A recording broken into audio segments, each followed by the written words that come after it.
is back. As they come to the last 16th of a mile, Denon Berman in front. Oh, sending a huge long shot. Renegade and Golden Tempo are closing too. Here's Golden Tempo. Golden Tempo and Cherie DeVaux make history in the Kentucky Derby over Renegade in a final time of 2:02.27 seconds.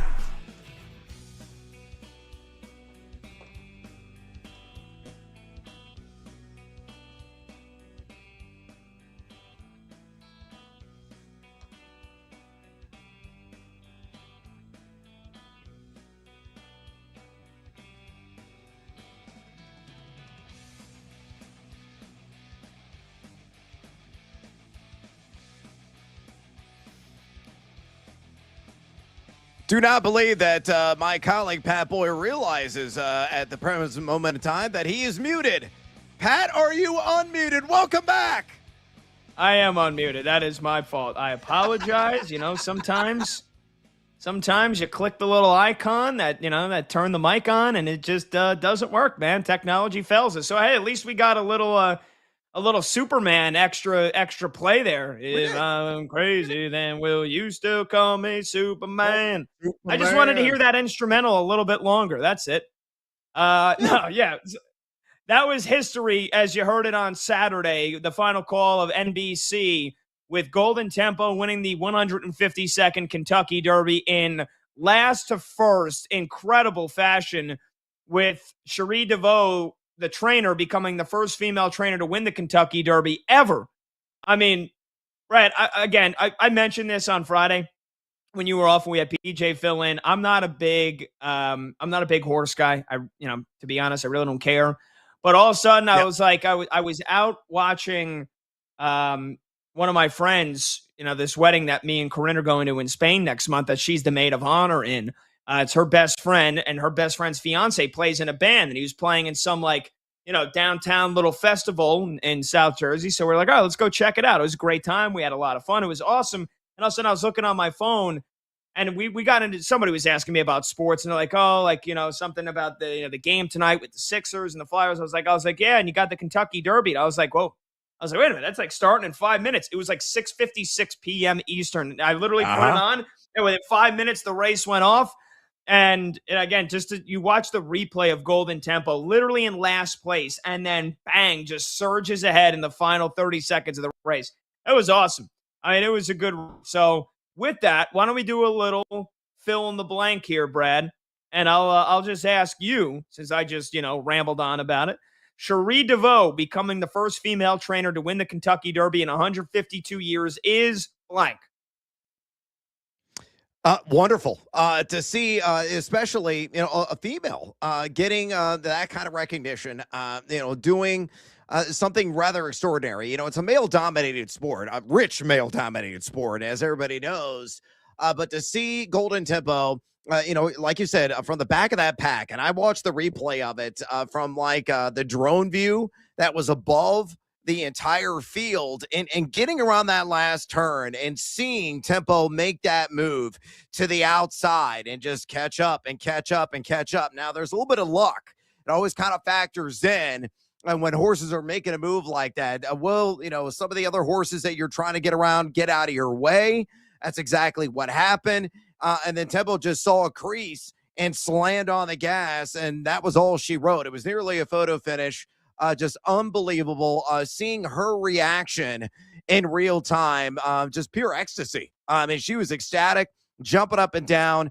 Just a win for the diversity of horse racing in that moment, to see a woman for the first time in 152 years as a trainer of a fine thoroughbred, finally lavishly live in the moment of just pure and unfiltered glory. So again, it was wonderful for me to see and wonderful for me to watch history being made in real time at Churchill Downs.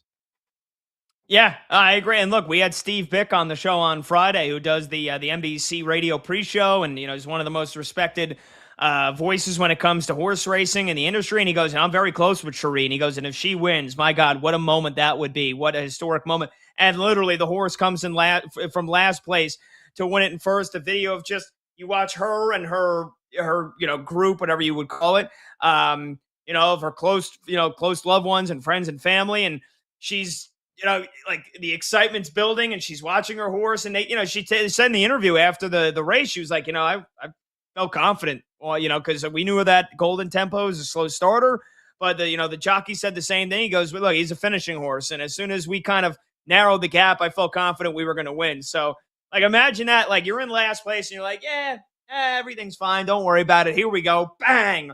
Like a little shake and bake, Ricky Bobby style, Talladega Nights. That was an incredible moment. Yeah, so it's glass shattering moment for me. That would be the answer. Glass shattering. It's just another thing that, in a long list of what women have proven they can do, just as well as any man can. And so we get the first female trainer to ever lead their horse to victory at the Kentucky Derby. I thought it was great.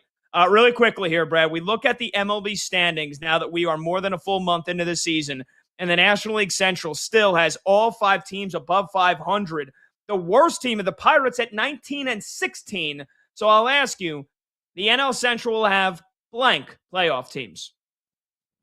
I still think it's only going to be 2. I think the Cubs, they got a 2-game lead. They're battling a little bit of Mother Nature effects tonight. The game is delayed. Hopefully going to get first pitch off in like 30, 45 minutes there on the north side. I think the second best team is the team they're going to be facing tonight in a critical 4-game series, and that being the Cincinnati Reds. I know the Cardinals have outkicked their coverage, and to a certain extent, all the teams have. The Milwaukee Brewers are somewhat underachieved. Maybe they're going to be able to ride the ship, be better, but I don't think the Cardinals are going to make the playoffs. I don't think the Buccos are going to make the playoffs. I think it's going to be Reds and Cubs, so I say 2, amigo. I said 2 the last time we asked this question. I think I got to go 3 now. The Cincinnati Reds, they just look like a playoff team. I think the Brew Crew still win the division. I think your Cubbies are getting in as a wild card. I would throw the Reds in there as well. All right, we come back. A RIP moment for the great John Sterling, and we'll talk some baseball right here next on BetMGM Tonight.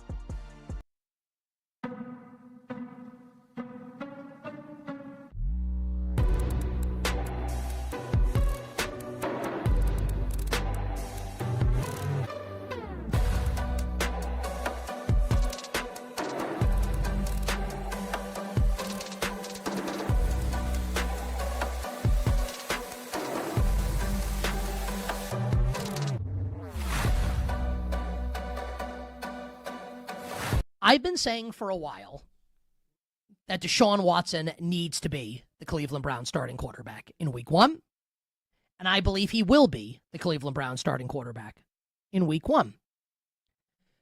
Now, please don't confuse what I'm about to say, right? I am about to endorse Deshaun Watson to start for the Browns. That does not mean that I think Deshaun Watson is a good human being. Who thinks that? With everything that like he's been alleged of doing and, whatever. No one here is to defend Deshaun. No, I'm not trying to defend Deshaun Watson, the human being. That's not what this is. But let's think about the Cleveland Browns for a second here, right? And acknowledge that the Browns will likely try and get their quarterback in the first round of next year's NFL draft, right? So the Browns, I actually love their NFL draft, what they did in the NFL draft. You get your left tackle in Spencer Fano, who has a ton of versatility right on the offensive line. Double dip at receiver in 2 different types of receivers, in Casey Concepcion in round 1, Denzel Boston in round 2, and they get Emmanuel McNeil-Warren at safety at the end of the second round. Like, there were a lot of reputable mock drafts that had him going in the first round. I thought this was a slam dunk NFL draft by the Cleveland Browns.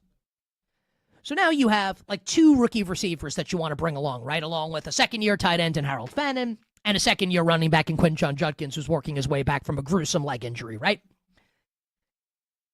I know everyone loves Shedeur Sanders, and I don't mean this to like dismiss Shedeur. He's a 5th-round pick.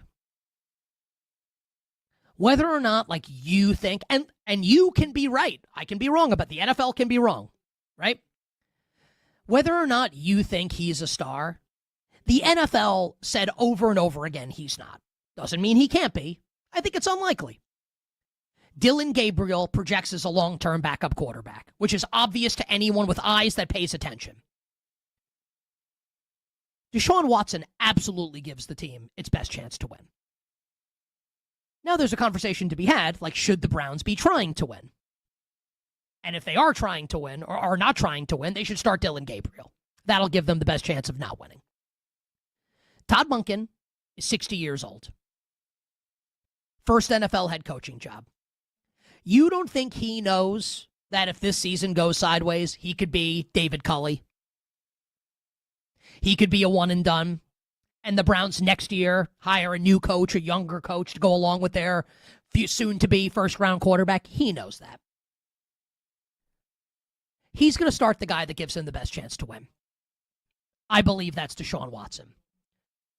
Deshaun Watson never fit in the Kevin Stefanski scheme. It was obviously a move that the owner made in giving him all that guaranteed money. It was never going to work. He didn't fit what Stefanski wants to do. He fits the Todd Monken offense. You want to evaluate Concepcion in Boston and Fannin?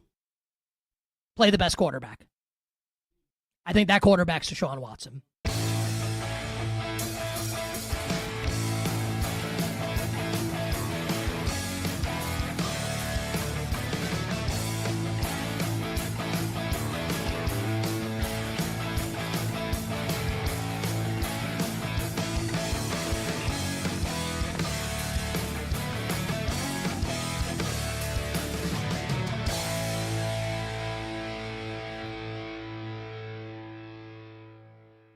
Is Jeremiah Love going to go the way of Ashton Genty last year for the Las Vegas Raiders with not a great offensive ecosystem around him in 30 seconds?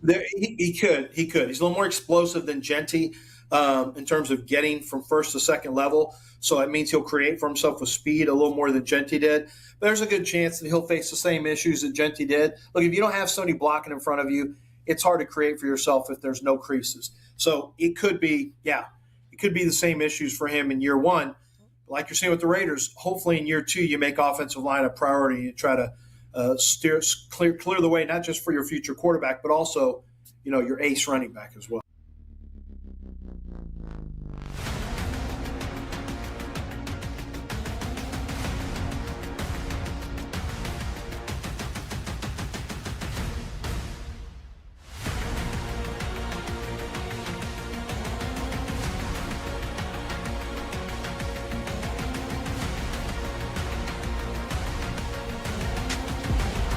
The day shuts down. The games light up. This is BetMGM Tonight with Brad Evans and Pat Boyle on Westwood One Sports.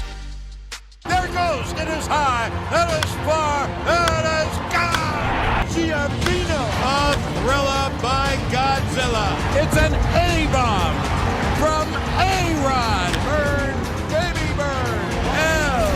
Capitan. Robbie Cano. Don't you know? Georgie Juice WRLD. Dating from Corey. It's Yankee fans. Euphoria. The milkman delivers. That's baseball season. Mark sends a text message. One of the best games you'll ever see. Perfect game. Baseball immortality. The Bam Tito. God. Number 62 to set the new American League record. All right. Here comes the judge. World Series over. Yankees win.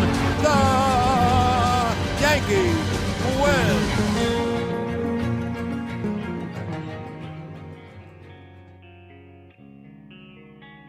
Hey, welcome on back. BetMGM Tonight, Westwood One Sports. He's Brett Evans, I'm Pat Boyle, and we are brought to you by BetMGM. Make it legendary. Download the app today. Please gamble responsibly. Hour number 3 starts right now. You could watch the show live on YouTube. Just search BetMGM Tonight and hit that subscribe button. You can watch the show live on Twitter at BetMGM Tonight. You can listen to the show on the Westwood One Sports app, the Odyssey app, SiriusXM Channel 375, and hundreds of local affiliates throughout North America. Our talk and text line to join the show is 310-840-4910. Again, that's 310-840-4910. Credit Yankees Radio and credit producer Brandon Combs for throwing that John Sterling tribute montage in there. Going to talk some baseball to kick off hour number 3, but some very sad news here to start this segment here, Brad. A legend, an absolute legend in every sense of the word, one of the broadcasting pioneers of baseball on the radio. I maybe pioneer isn't the right word, but for a guy that just was so uniquely himself, one of one. We say that phrase nowadays, and it can be a bit worn out, but John Sterling was truly one of one, called over 5,420 regular season games and over 200 playoff games when he retired in April 2024. And to do over 5,000 consecutive games from September of 1989 to July of 2019 with the New York Yankees, one of the great radio voices in any sport of all time. Rest in peace to an absolute legend in John Sterling. And you heard that montage there with some of his greatest calls.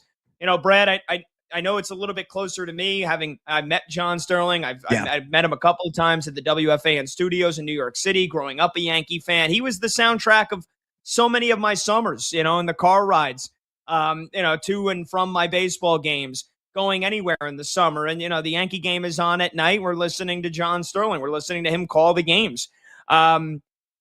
Just everything that made John Sterling. He was over the top, theatrical, the home run calls, the iconic Yankees win, the Yankees win. That, there it is high, it is far, it is gone. And then just whatever the home run catchphrase, had a nickname and a catchphrase for every player that ever played in pinstripes over the 36 years he did it as the New York Yankees radio announcer. Passed away today at the age of 87. And, just a legend. I said it in a tweet. He was missed the day that he retired, so much to the point that he came back and did postseason games in 2024 and the Yankees got to the World Series. But he'll be missed even more dearly every day from now on. So we lost a broadcasting legend and a broadcasting titan today in John Sterling.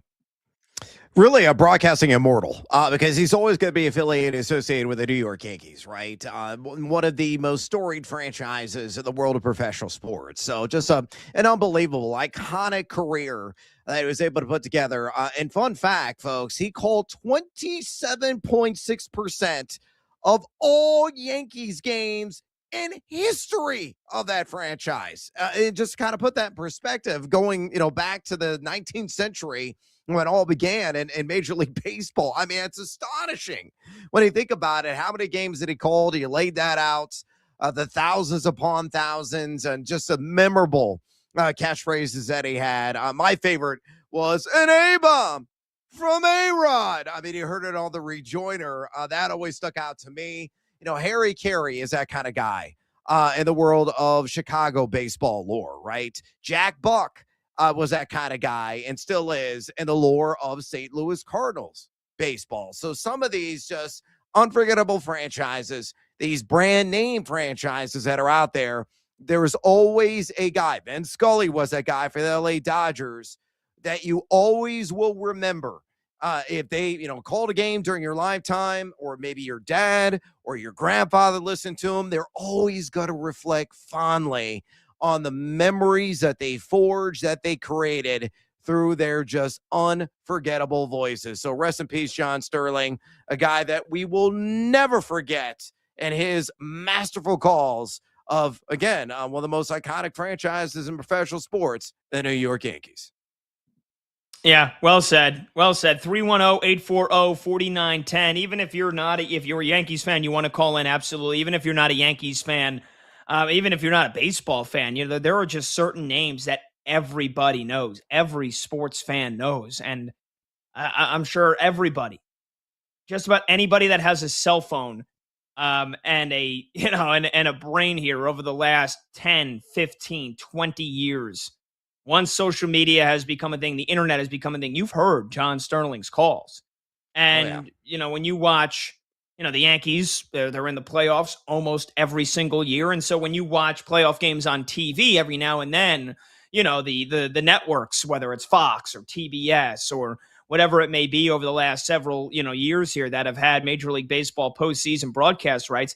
Every now and then they'll do a nice little radio montage for those teams that are playing. And, it just John Sterling's voice became synonymous with the New York Yankees. And he became synonymous with one of the, most recognizable voices, that booming voice. And, a guy that was never afraid to make fun of himself, never afraid to laugh it off if he made a mistake. And when you're doing games at 82, 83, 84 years old, like, you're going to make mistakes. And, so that kind of became like, that became like, like John Sterling called a home run again for a ball that was a fly out. But like he always would laugh it off. And I remember he was on a show on WFAN a couple years ago, and they were like, the fact that you're still doing this is amazing. And, even now and then you make a mistake. He goes, I've never been one to say that I had it all figured out. And so sometimes I just say, John, you idiot, you missed that one. And he's the best, man. He was awesome. So easy to get to know. Like I said, he would do a show on WFAN, just like a regular sports talk radio show, every now and then, maybe once a year, twice a year, whether it was spring training or in the off season. And just the easiest guy to ever work with. Like, wanted to know everything about your life when he's the one that's been doing this for 40, 50, 60 years. So just an amazing guy. And again, rest in peace. Number to join the show, 310-840-4910. All right, Brad, that being said, we did have some other major big baseball news today as it regards to players on the field and a team that went into this season with a whole lot of question marks about what they were going to do with arguably the best pitcher on the planet. That's the Detroit Tigers, and that is Tarek Skubal. And as we enter tonight, the Detroit Tigers are in first place atop the AL Central, tied with the Cleveland Guardians, both at 18 and 17. But Jeff Passan dropped a bomb this afternoon. Tarek Skubal will undergo surgery to remove, quote, loose bodies in his left elbow. Passan adding that these procedures typically have about a 2 to 3 month recovery time. We went into this season, Brad, thinking, are the Tigers going to trade him or are they not going to trade him? Because he's going to be a free agent at the end of the season, and that's going to cost him probably over $400 million. Like, he's going to break the record for it. Just a pitcher's contract here this offseason. This complicates things. This really complicates things. I think this makes it more likely the Tigers end up trading him, Brad. And again, can they still be in first place? Can they be a playoff-looking team with Tarek Skubal not making his start every 5 days? Yeah, they can. Crazier things have happened, especially in the AL Central. But I think the likelihood is that this team is probably a 500, maybe even less than 500 squad at the trade deadline. And they say, all right, man, are we going to pay him in the offseason or not? We can get maybe a good deal back for him now. We got the lockout coming here. I think the injury to Skubal and this surgery makes it more likely than not that the Tigers actually trade him now at the deadline. I think this is a big development. Yeah, that's interesting. Now, what kind of return are they going to be able to get for him, considering that he's damaged goods right now? That's the $64,000 question in my mind. I mean, they're not going to sell him for a bill of goods by any stretch of imagination, or just a couple of mediocre prospects. I mean, it should take a moment to back up the truck if you're a contending team and you need an arm. I'm talking to you, Chicago Cubs. That might be a franchise that could be interested in wheeling and dealing for a Tarek Skubal. But how much is the price going to be? I will say this: if they just stay the course and decide to hang on to them, or if they even deal them, you look at Detroit; they're in the ideal division this season. Everybody is mired in mediocrity. We're talking about the NL Central, and every team is above 500. You look at the AL Central right now; the Tigers are tied with the Cleveland Guardians first place, only one game above 500 at 18 and 17 overall. The shockingly good, at least a hell of a lot better than they have been last couple of years, Chicago White Sox have been one of the surprise sensations in the entire Major League Baseball season. They're 16 and 18 right now, only trailing by a game and a half. Royals at 15 and 19, and the Twins at 15 and 20. To use a football analogy, it's like the NFC South, right? Where if you're a 500 team, you're probably going to make the playoffs, and you may win the division. And that could be the case in the AL Central this year. The downside with Detroit, even with Skubal in that starting five right now. And that rotation, the number 21 in team ERA over the last couple of weeks. Now, they've blasted, those bats. They're inside the top 10 in WRC plus over the last couple of weeks. So, they've been able to erase some of the miscues of the pitching staff. But, it's a 162 game season. Summer officially is not even here yet. And if Skubal does miss a maximum, maybe it goes a little bit longer, man, that staff is going to be hurting. And Detroit, I think, is going to be the outside looking in of the postseason. So we'll see what the front office does, what the GM does, if they decide to deal him. I say they have to hang on to him. He's got to go out there and probably get 4 or 5 healthy starts once he returns. And then if that's around the trade deadline, and again, back in time, you can deal him. If not, you got to hold on to him because I just don't think the return's going to be adequate enough. Yeah, I mean, look, that's a good point. And here's the other thing to decide now. Is this going to scare teams from signing Tarek Skubal to anything long-term in the offseason, whether the Tigers trade him or not? Yeah. He's going to be a free agent if he gets to the end. No matter what team he's on in October, September, when he gets to the end of the season, he's a free agent. Does this give the Tigers more negotiating power to say, hey, man, like you had these loose bodies? That's something that may then pop back up here. Is this something that other teams use as a negotiating tool to try to lessen his contract and what, like I thought it was going to be $400 million plus? Then you have the lockout that could be happening that throws a wrench into everything. So honestly, is Tarek Skubal is maybe that 4? Does that turn into a 3? Hell, does it turn into a 2? Possibly 2? With shorter years to then maybe try to have to prove that he does deserve a bigger, fatter contract in another couple of years from now. I mean, again, I think this is the best pitcher on the planet. I know that Paul Skeens exists, but Skubal's done it for a couple more years at just as consistent of a level, and he got off to a great start again this season. Had an ERA of 2.70 through his first 7 starts of the season, 45 strikeouts. Not setting the world ablaze, not on pace for over 200 and 220 like he normally is, but still having a pretty damn good year. So does this scare teams from signing Tarek Skubal to a big long-term contract in the offseason? I don't think so. Again, this is only a 2 to 3. Well, I say only. It's not like it's costing him the rest of the season. And so I guess it's going to depend on how he comes back and pitches the rest of the year. That's my thoughts. And that's my guess on it. But he said, quote, from my understanding, you just go take it out. I think length of the rehab is probably just getting your spring training building up again, getting your volume up. But the procedure itself, I think, is pretty simple as far as what I've been explained, end quote. So I don't know if this is going to scare teams off. Again, guys have Tommy John almost every year now, and 90% of them come back throwing even harder. So I can't imagine that having a couple of loose bodies, which is such a weird term, getting removed from Skubal's elbow, that this is going to affect the type of pitcher that he is. I'm sorry, I don't think it shouldn't affect anything in the offseason. But then again, baseball owners sometimes, man, any little piece of cheese they get to give out less money on a long-term contract, they'll jump at. Pat, just for the record, I've had a lot of loose bodies, aka screws, in my head for the last, 15, 20 years. Fans of BetMGM tonight are fully aware. Loose bodies. Like what is floating around in there? How does that happen? The other thing is when guy gets bone chips removed, like how are bones shipping off chipping off your elbow bone, and they're just floating around in there like it's like a solar system, like a solar system inside your elbow. Here's the loose bodies. Here are bone chips, and here is here's your UCL. I guess that's still intact for now. Just a strange injury. And he said it. He goes, it's something that I've been dealing with like all season. And it's like, okay, well, you waited a month to get it checked out, or I guess they got it checked out and it was okay. Yeah, I don't know. Strange to say the least here. But, again, I do think ultimately this makes it more likely than not that the Tigers trade him, because I think there's a lot of uncertainty.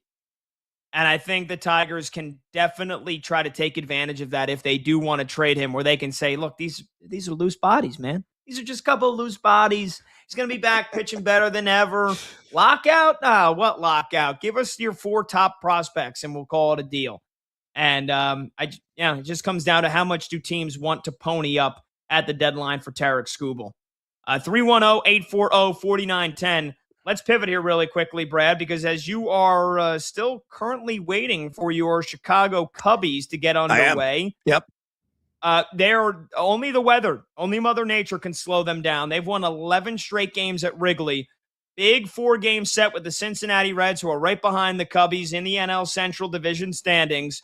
So are you excited? What's the confidence level going into this series here? All the injuries that still persist for the Cubbies.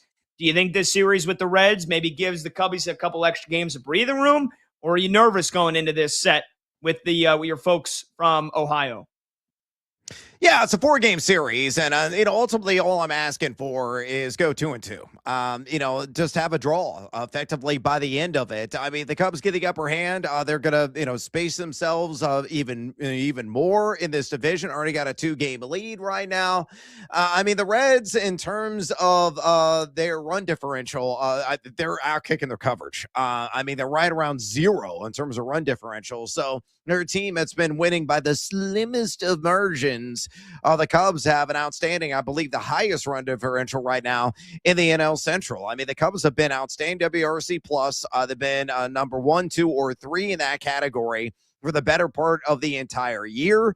The pitching staff, I think, has been good enough. Matthew Boyd finally found his bearings in his last start after going in with a 7 ERA. To begin the season. And, I know they've lost Justin Steele and his rehab for an additional month, and we will be lucky to see him at all this year. Cade Horton's done for the year. He only went out and had 1 turn of the rotation, and it was brief, and that was all she wrote for the season. The Cubs offense, they're just swinging heavy bats right now and blasting balls all over the damn park. So they're making up for those shortcomings. With the pitching staff. The back end is finally starting to get healthy as Danny Palencia is now off the injured list as well. And the relievers have been a little bit better than advertised. So I'm confident in the Cubs. Brandon Combs, our fantastic producer here at BetMGM tonight, not as confident as I am. He thinks eventually the bad luck is going to catch up with them.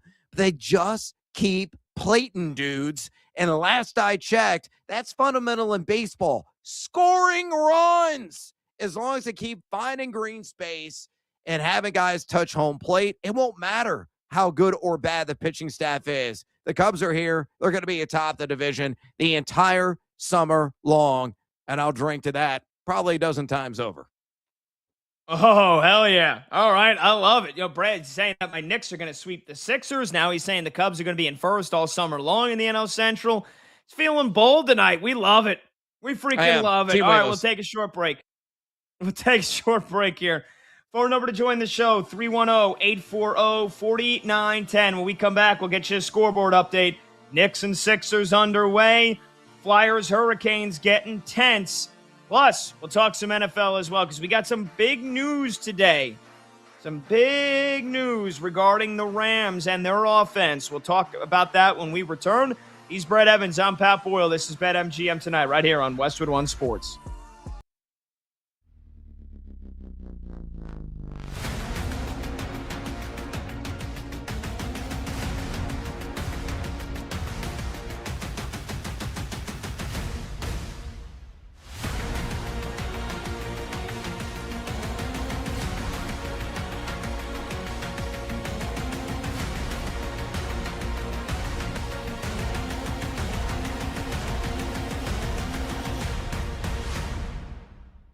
But this idea that, Joe Mazzulla should be fired for what happened in this series, and this idea that this Celtics season is anything other than a roaring success is insane to me. I know that we collectively, forget about sports fans, as people, but especially as sports fans, right? We have short memories. So it's tough to remember that coming into this season, and I'm not saying I felt this way. I was wrong. And I know not everybody felt this way, but I think a lot of people did. And I know that the Celtics kind of took a lot of pleasure, especially Jaylen Brown, who can't stop talking. Like, hey, Jaylen, like, you lost to the Sixers. Like, you don't have to keep calling Joel Embiid a flopper, even if he is. Like, you lost. Sorry. Jaylen Brown, among other Celtics, took pleasure in everyone that called this a quote-unquote gap year for the Celtics, following Jason Tatum blowing out his Achilles last year in the Eastern Conference semifinal loss to the New York Knicks. Boston, who played without Jason Tatum for the vast majority of the season. And I know, like, we all want to do this thing afterwards where it's like, well, obviously they were going to be really good. Really? Who thought so? Betting market didn't think so. A lot of really smart people that I know that love the game of basketball didn't think. Doesn't mean everybody thought so, but most people didn't. They were the 2 seed in the Eastern Conference this year and didn't play with Jason Tatum for the vast majority of the season. The 2 seed in the Eastern Conference. They won the NBA title 2 years ago. So yeah, is it the most aesthetically pleasing brand of basketball watching these guys chuck up 1 billion threes a game? Not when they don't go in. And I understand that. I get it. Live by the 3, die by the 3. But again, like, lest we forget, because we have short memories, that 2 years ago, not only did they live by the 3, they won the damn championship. Like, they won the NBA title with this guy coaching the team. And now we're going to do this thing where, like, he sucks. And, like, this season was a disappointment? Like, come on. Like, miss me with that.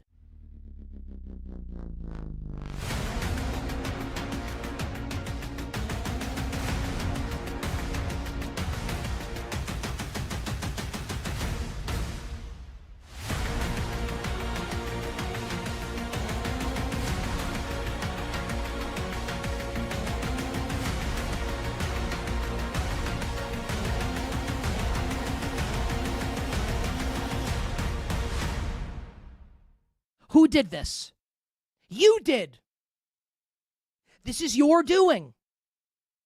They're surprised that Aaron Rodgers is... Aaron Rodgers doesn't care. And this isn't even like, should he or should he? I don't care about that. How do you not expect this? Also, like, what is he, like the 25th best quarterback in the NFL now? He winning you a Super Bowl? Never. It's never happening. Aaron Rodgers and Mike McCarthy. Like that, the eggs are in, the Steelers' eggs are in the Mike McCarthy, Aaron Rodgers basket. Those eggs went rotten almost a decade ago in Green Bay. And now that's the basket for the Pittsburgh Steelers. Like, what a surprise that all of this is happening.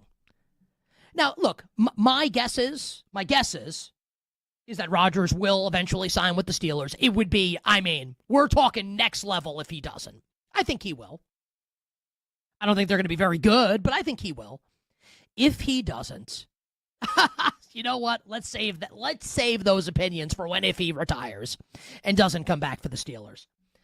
I'll just repeat what I told everybody after night 1 of the draft, and maybe Ahanachour turns out to be a great offensive lineman, and maybe getting passed by the Eagles for Mekhi Lemon turns out to be a good thing. Who knows? I think the Pittsburgh Steelers are turning the clock back to the 80s. Not the 70s, when they won 4 chips. Not the 90s, when Bill Cowher led them to a ton of success after Chuck Noll stepped down. Not the 2000s, when they won 2 championships. Not the 2010s, when Mike Tomlin always had them in the mix. No. The 80s. The dark ages for the Pittsburgh Steelers. I think we're there.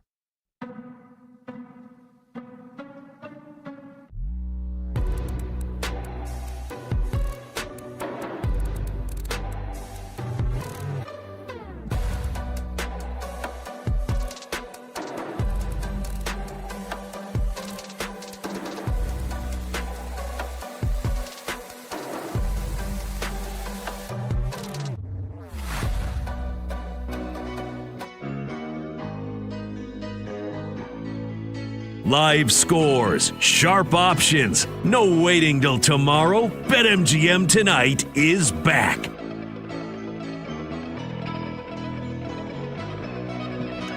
Welcome on back. BetMGM Tonight, Westwood One Sports. He's Brett Evans. I'm Pat Boyle. Phone number to join the show is 310-840-4910. You can text, you can call 310-840-4910. You could also tweet us. Brad at Noisy Huevos, and I'm at Pat Boyle 44. I said to the guys in the break, I'm already starting to eat my anxiety here. I'm starting to eat my feelings as the Knicks and the Sixers have just tipped off. And I'm on my second plate of dinner tonight just because I like talking and doing the show, Brad. I need something in the breaks to like not bite my fingers or not just like sit there and act like a freak. So I'm just eating. I'm just eating more food. And you know what? It's working. The Knicks are up 10-8, 5 minutes into the game. VJ Edgecombe has 5 points for Philly. Paul George has the other 3. So far, Embiid 0 for 3 from the field. Maxey 0 for 1. Meanwhile, for the Knicks, Jalen Brunson, 5 points. He's made all of his shots. And Karl Anthony Towns has 3 points. So good start for the Knicks. Again, they're only up by 2. It's only 5 minutes into it. But I like what I'm seeing here. First couple of minutes of this series. And Brad, we were talking about it before as well. I'm a house divided right now because I moved to Philly. You are. Got the Philly girlfriend. She loves all the Philly sports. I love just about every New York sports. Knicks, diehard Knicks fan, Yankee, Giants. And so I know she's got the Flyers game on. She's not a big fan of the multi-view, by the way. She's like, there's too much going on. I can't watch 2 games at once. And I don't blame her. So she's locked in. Understandable. On the Flyers and the Hurricanes. The other Philly team in playoff action right now. They lead the Hurricanes 2-1 in game 2, down 1-0. But I know as soon as that game ends, she's going to flip on Sixers Knicks, and then we will truly be just one story separating some pure hatred going on. And the fact that this game, this Knicks Sixers game, it's going to end right before I get off the air at 11 p.m. Eastern.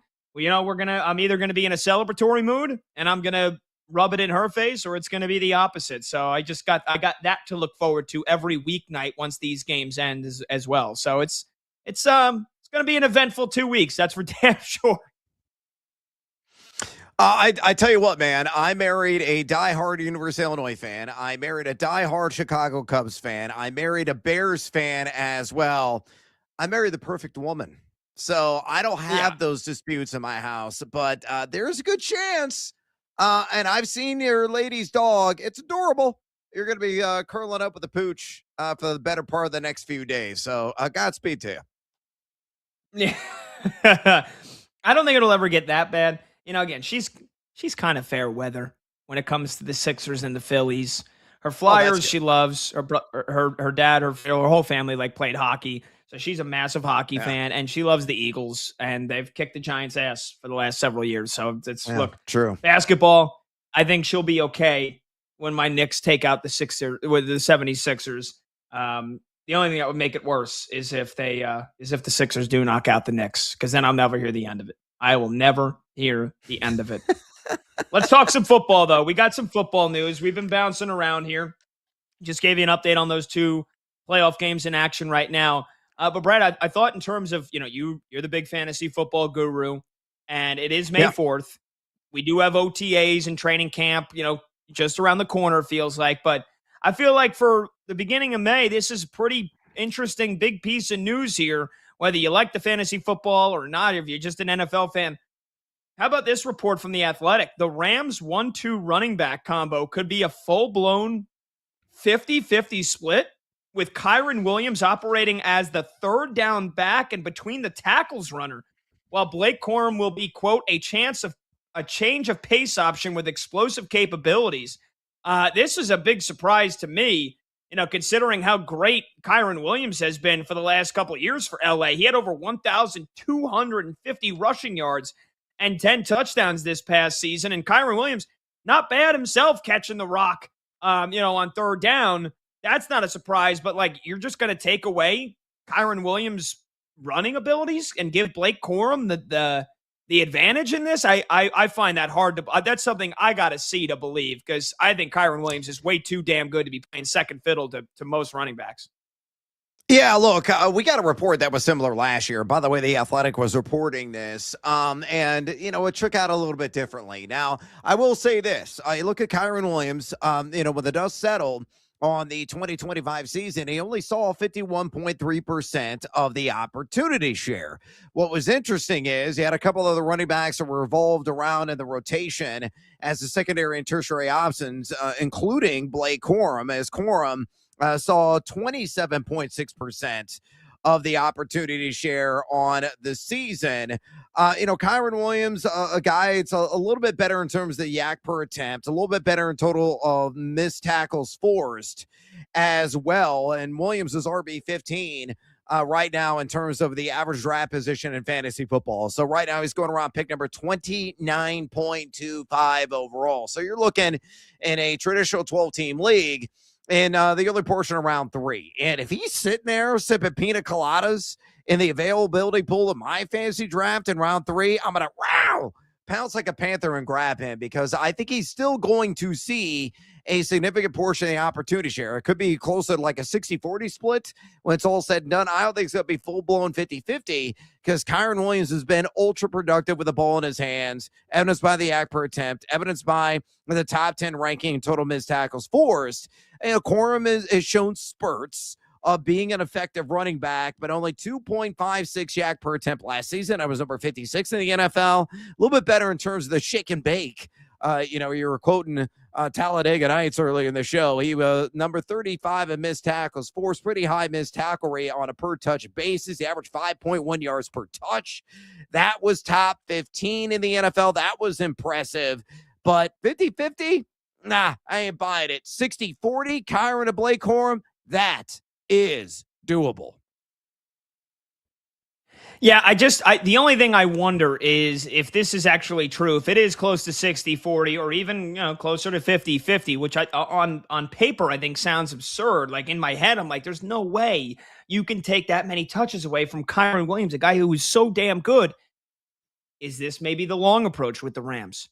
Are they trying to keep Kyron Williams fresh for the postseason? I know there was a lot of Seahawks fans that were upset with how Kenneth Walker, how many touches he was ceding to Zach Charbonnet. We know Charbonnet is good. And I was thinking, all right, is this maybe the Seahawks trying to do this for the postseason? We didn't really get a chance to see that because then Charbonnet tears his ACL and they had to lean on Kenneth Walker. And you, once again, in case you forgot, you found out how freaking good he was when he can dominate a backfield. So it's like, is that the only other thing that the Rams could be doing, is that they're trying to make sure Kyron Williams is fresh all throughout the season so that when the playoffs get there, he's unleashed? Like, is this a NBA style load management, or did the Rams actually think that Blake Corum could be almost as good, if not better, of a runner than Kyron Williams? I know some of the numbers maybe suggest that he's not far off. To me, just saying that 50-50 Kyron Williams and Blake Corum, it's just absurd to me. Well, last point I really want to make about this, if you think about it from a fantasy football point of view, a lot of people are going to get really bearish about the situation. They're going to press the panic button. They're like, no way in hell, based on what I'm reading, am I going to go out and draft with third-round capital even Kyron Williams in my high-dollar league. Again, the quote from The Athletic, third down back and between the tackles runner. Where do you make your moolah in the world of fantasy football? Guys that splash pay dirt. Who do you think is going to get the majority of the goal line opportunities in this offense? Well, based on this quote, between the tackles runner, it's probably going to be Kyron Williams because he's trusted inside the red zone. He's a guy's got effective hands as a dump-off weapon and can grind out, again, with that 3.06 yak per attempt, those tough yards between the pipes. So, he's still got double-digit touchdown appeal. And what I feel is going to be one of the most efficient, one of the most aggressive offenses in the National Football League. So, again, round 3, I consider a discount. Even if he gets 60% of the opportunity share, there's a definite profit potential in round 3 of fantasy drafts merely because the Rams' offense is going to be that damn spectacular. Yeah, that's a good point. It is a good point. All right, Brad, let's pivot here because we got some other news over the weekend here about Patrick Mahomes. Remember, tore his ACL in December. What was the poop cherry on top of just a really, you get it, Sunday for the Kansas City Chiefs last season. Apparently, he is on track to return not only for the start of the season, for OTA workouts, which are in just a couple That's of weeks crazy. from now, like 2 weeks for some teams, 3 weeks for a lot, right around Memorial Day weekend. Andy Reid said, quote, he's in a position to do everything, I think. So his odds of being available for week 1 are rapidly increasing. We talked about, is Patrick Mahomes basically a shoo-in, dare I say the L word, lock to win comeback player of the year? What we know is if he's participating in OTA workouts in May, how the hell do you not think Patrick Mahomes is going to be ready to go for week 1? And I challenge anybody. I know our producer, Brandon Combs, said this last week. How do you not think the Kansas City Chiefs are making the postseason? I know they've got their pockmarks. I know the offensive line is a problem. I know some of their receivers can't be trusted. Mahomes is off an ACL with retribution or revenge on his mind. Chiefs are going to have a big season. He's going to have a monster season. I would not want to be on the other side of the Kansas City Chiefs this season because I think they are going to return and bounce back in a big way and win the division. I don't disagree. Look, the offensive line looks awesome. We're going to talk about Kenneth Walker III if we have time still in this segment here in a minute. I mean, Patrick Mahomes is a freak of nature. He's Wolverine. He's got that quick healing power. You know, we're talking about Anthony Edwards and, you know, with his bone bruise and hyperextension and in the hyperbaric chamber, and I can't believe he's back. Well, Mahomes, who tore his ACL in December, being ready for OTAs and even in a limited capacity is crazy to think about. Yeah, I think he is going to be out there week 1. I think he's going to be operating somewhat uninhibitedly. You may not see him booty scoot, you know, take off and run uncomfortably like he usually does in the open field. You know, maybe more pocket tied as a result, really leaning on Kenneth Walker III in that ground game to begin the season. But yeah, I think it's a foregone conclusion. Even if he plays 14 or 15 games, he's going to win comeback player of the year. I think it's a decent chance he's going to throw for another 30 passing touchdowns. Yes, with an aging Travis Kelce. Yes, with an always up in the air Rashee Rice. Xavier Worthy hasn't really lived up to the hype, but he's got suitable weapons around him, to say the least. An improved offensive line, improved ground game. Yeah, Kansas City is going to storm back with a vengeance, and this does not remotely shock me because the guy just has insane healing power. It's evident. Stay off the weed. I'm not. I like it. Yeah, that's from producer Brandon Combs. He's just out of his mind. He's going to be the guy. And look, I know Combs said the Chiefs weren't going to make the playoffs last year. Like, you got your win. Like, take it and move on, Combs. The Chiefs are not missing the playoffs back-to-back seasons. You are out of your freaking mind. He said in our show chat, Mahomes is not God. He's in that same lull that Brady was in when their teams weren't very good. The difference is he's not playing in the AFC East. Okay. Well, first, I don't think he's going to be in a lull because I think he is amazing. I think he is God, right? I mean, I've seen the guy do ungodly things. I've seen the guy do godly things in the postseason and in the regular season, carrying teams that weren't very good. And so Kansas City coming off a bad year where injuries, were riddled their offensive line. They were down to their third, fourth string tackles by the end of the season when he got hurt. Their run game was no good. Here's the thing. They have Kenneth Walker III now, right, Bingo. Brad? And that's a big part of what this next quote here. Here's from Kansas City GM Brett Veach to kind of parlay this topic with another big football news over the weekend. The GM of the Chiefs, Brett Veach, said that they plan to establish the run and lean on defense early this year. He added the team, quote, feels real good about the offensive line. Does that mean Kenneth Walker in his first year as a Chief, coming off a Super Bowl MVP, Seattle didn't want to re-sign him, the Chiefs grab him? Does that mean Kenneth Walker III is going to be even better than last year? Oh, baby. Yeah, he's going to be. Right now, he's RB13 in early fantasy football basketball drafts. 24.96 is the ADP overall. So, in other words, you're getting him at the round 2, round 3 turn in a 12-team draft. Oh, hells yes. Sign me up now. Yes, I think this is going to be a premium in offensive line. We expect Patrick Mahomes to be back. It's going to lighten the fronts. He saw a stack rate, 8 or more men in the box last season with the world champion Seattle Seahawks, 27.6% at the time. Walker III also only had around a 50% opportunity share. He was at a full-blown timeshare there with Zach Charbonnet all day, and he was ultra-efficient on a per-touch basis. He was number 2 in the entire NFL in missed tackles force with 77. And again, he only got 51.3% of the opportunity share. He was number 23 in yak per attempt. So if he is getting now a consistent 15 to 20 touches per game, godlike year for Kenneth Walker III. Again, you're getting him outside the RB1 class. He's a premium RB2. He will be a top 5 running back this year. Bank on it. Ooh, Brett, you are full of some very bold. I mean, look, and that doesn't. Yeah, I don't know if that actually is that bold, but it sounds bold coming off your tongue. I love it. All right, we'll take a short break. 310-840-4910 is the phone number to join the show. We'll get you a scoreboard update when we come back. Knicks, Sixers, Flyers, Hurricanes, a little baseball as well. And we'll continue to preview the second round of the NBA playoffs when we return. He's Brad Evans. I'm Pat Boyle. This is BetMGM Tonight, right here on Westwood One Sports.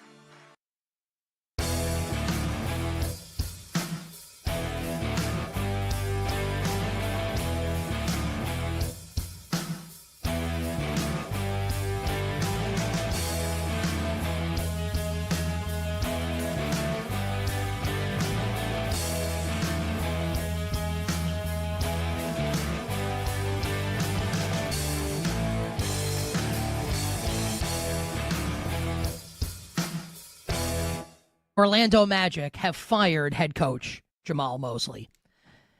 This should be a surprise to nobody that actually pays attention to the NBA. This was absolutely, even if the Magic had beaten the Pistons in the first round, if they hadn't gotten to at least the conference finals, Jamal Mosley was going to be out of a job. So Mosley fired absolutely had to happen with the way this season went for Orlando. You know, preseason win total of 50.5. Just a brutal regular season for this team. Zero offense for much of the year. Now, they did pull it together towards the end, right? Annihilated Charlotte in the final play-in game. 3-1 series lead against the 1-seed Pistons in the Eastern Conference. And if Franz Wagner doesn't get hurt and misses the final 3 games, Orlando probably moves on to the second round. I'm comfortable saying that. If Franz Wagner doesn't get hurt, Orlando probably wins one of the final 3 games of the series. Maybe it's not game 6 with how Orlando went historically cold in the second half of that game and carried it over into game 7. But I'll tell you what, they needed every bit of 45 points the Pistons did from Cade Cunningham in game 5 to get it to game 6. I think Orlando probably closes it out with the healthy Franz Wagner. But even with that being true, you can't bring Jamal Mosley back. Now, the Magic are screwed. This team is up against it in a huge way. And we talked about this before the playoffs started. Because Paolo Banchero's making $50 billion, and Wagner's making $50 billion, and Jalen Suggs, who looks like me on the 4th of July after 17 beers shooting jumpers, is making $50 billion. Bunch of young draft. Anthony Black hasn't been great. What do you do with this team? Now, you're not going to fire Paolo. You can't. Who's taking that contract? What do? You fire the coach. And we'll see who coaches them next. Maybe it'll be Billy Donovan, who once upon a time, remember, almost took the Orlando Magic coaching job before returning to the University of Florida. Maybe it'll be Donovan. We'll see who takes that job to coach this team next year. I fear, even with Paolo showing up in a big spot, he was great. He was like the only Magic that played well yesterday, the only Magic player. I fear that this team is probably screwed long term.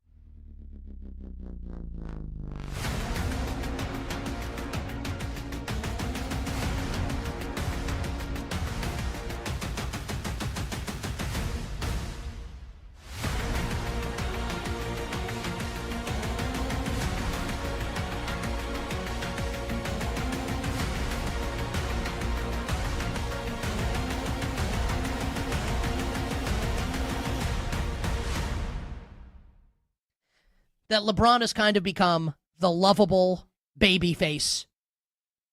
LeBron James, underdog. And everyone loves LeBron. People are rooting for the Lakers. Oklahoma City.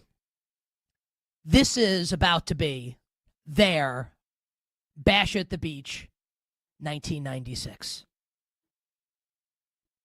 Like when Hulk Hogan came out and dropped the leg on Macho Man Randy Savage and joined Kevin Nash and Scott Hall, the third man joining the New World Order. An epic heel turn. The Oklahoma City Thunder are about to come out and drop the leg on LeBron James.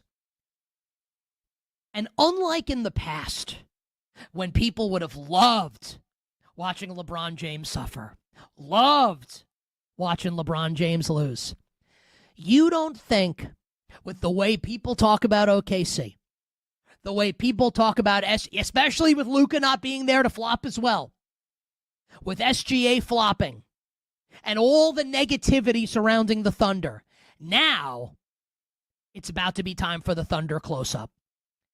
It's one thing when you obliterate the Suns in 4 games in a forgettable first-round series. Now, it's LeBron James and the Los Angeles Lakers. All eyes are going to be on the series. Unbiased observers and fans are going to be rooting for LeBron and the Lakers. And the Thunder are going to destroy him.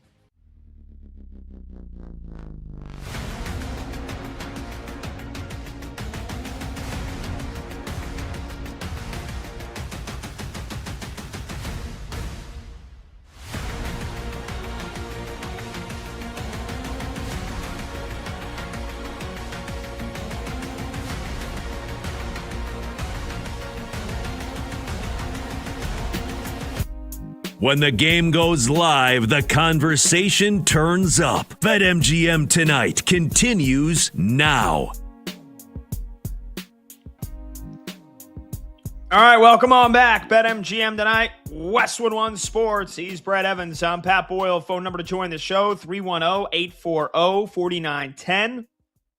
You can call, you can text. Again, 310-840-4910. 7 seconds left to go in the first quarter. Knicks lead the Sixers 33-24. Good start for the New York Knicks here in game 1 of the second round of the playoffs. Jalen Brunson doing Brunson things in the first quarter. 14 points on 6 of 8 shooting. Meanwhile, for Philly, Joel Embiid, if this doesn't tell you where this series is shaping up, Embiid's got 8 points. He's 1 for 6 from the field, though, Brad. He's been to the free throw line 6 times in the first quarter. He's 6 for 6. So that's how you get 8 points, despite only hitting 1 out of 6 shots. And then on the ice, end of 2, the Flyers trying to tie the series up at a game apiece after they got dominated in game 1 in Carolina. They still lead the Hurricanes 2-1. No goals in the second period. Ton of penalties. I feel like every time I looked over, one of the 2 teams was on the power play. He had 5 penalties in total in that second period and 0 goals.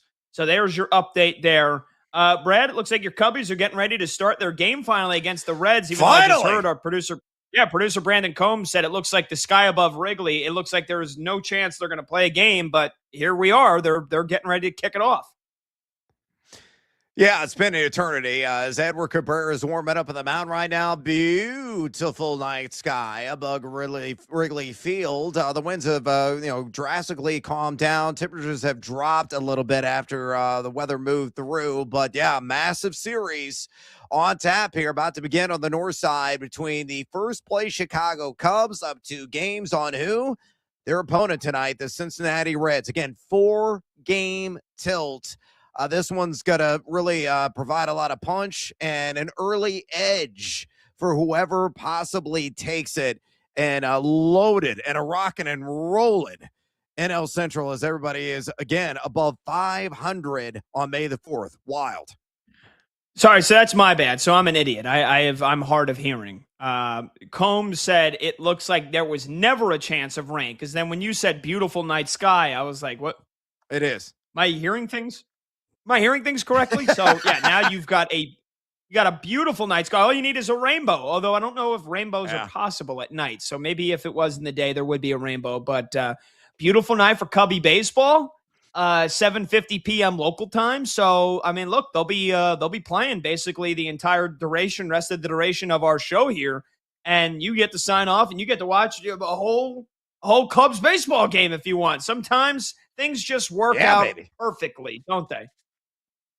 Yes, they do. And PCA made a brilliant catch on the very first pitch of the game as he was able to track it down, nearly crashing the ivy in center field, which is nice and lush already there at Wrigley Field. So Cubs already making some highlight reel catches to begin this massive series against the Cincinnati Reds. And yeah, man, I can't wait. I'm going to crack open a beverage. I'm going to be up until the midnight hour, absorbing every single pitch of Cubs and Reds. That's how pivotal this series is early in the campaign. Speaking of which, by the way, let's update our Let's Go Streaking segment here because we've already got 2 down and 2 to go. You know, I'm legend, the passing of a legend, RIP to John Sterling. And wouldn't you know it, the captain, Aaron Judge, goes deep in his first freaking at-bat in Yankee Stadium tonight against the Orioles. So great way to honor John Sterling. Judge goes deep for me. My streak is up to 5. And then our video producer, Michael Montgomery, a.k.a. Monty, the owner and operator of batters-box.com or batters-box, he ended up going with Carter Jansen, and he singled in his first at-bat. So Monty is back with a vengeance, starts a new streak of 1. He's now 15 of 16. And Brad, you got J.P. Crawford against Atlanta. Combs has Shohei Ohtani against Houston. And I don't think either of those games have started yet. Am I correct on that? Yes, going to be a late night tip with Seattle at home tonight. So there's still an opportunity if you want to get in on any JP Crawford. Ohtani, though, has started. I believe he's 0 for 1. He does have a walk and a ground out so far. So Brando's got a couple more opportunities, maybe 3. We'll see. Against a hapless Houston Astros. But Monty, man, great to have you back with Carter Jensen. And, of course, all rise with Aaron Judge in honor and memory of John Sterling. But Yankees right now, in a wee bit of trouble as Cam Schlittler is out of the game. Bases juiced, 2 out.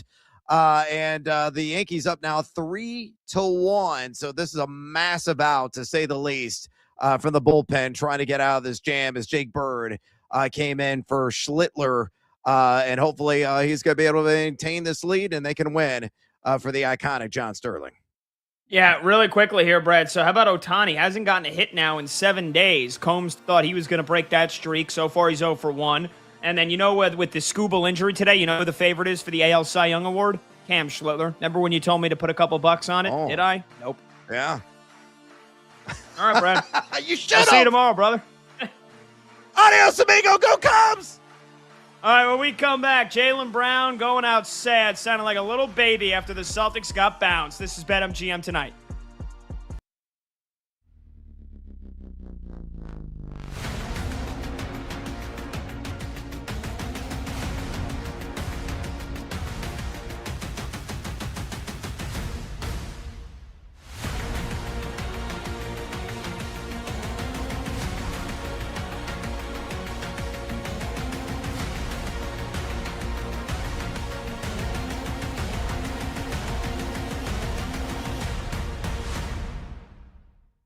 John Sterling, in a world where, and not everyone falls under this umbrella, but I think especially with baseball, you can make this case, right? Where a lot of play-by-play announcing in Major League Baseball, and this sounds like an insult, but I don't mean it to be one, a lot of it can really be cookie cutter.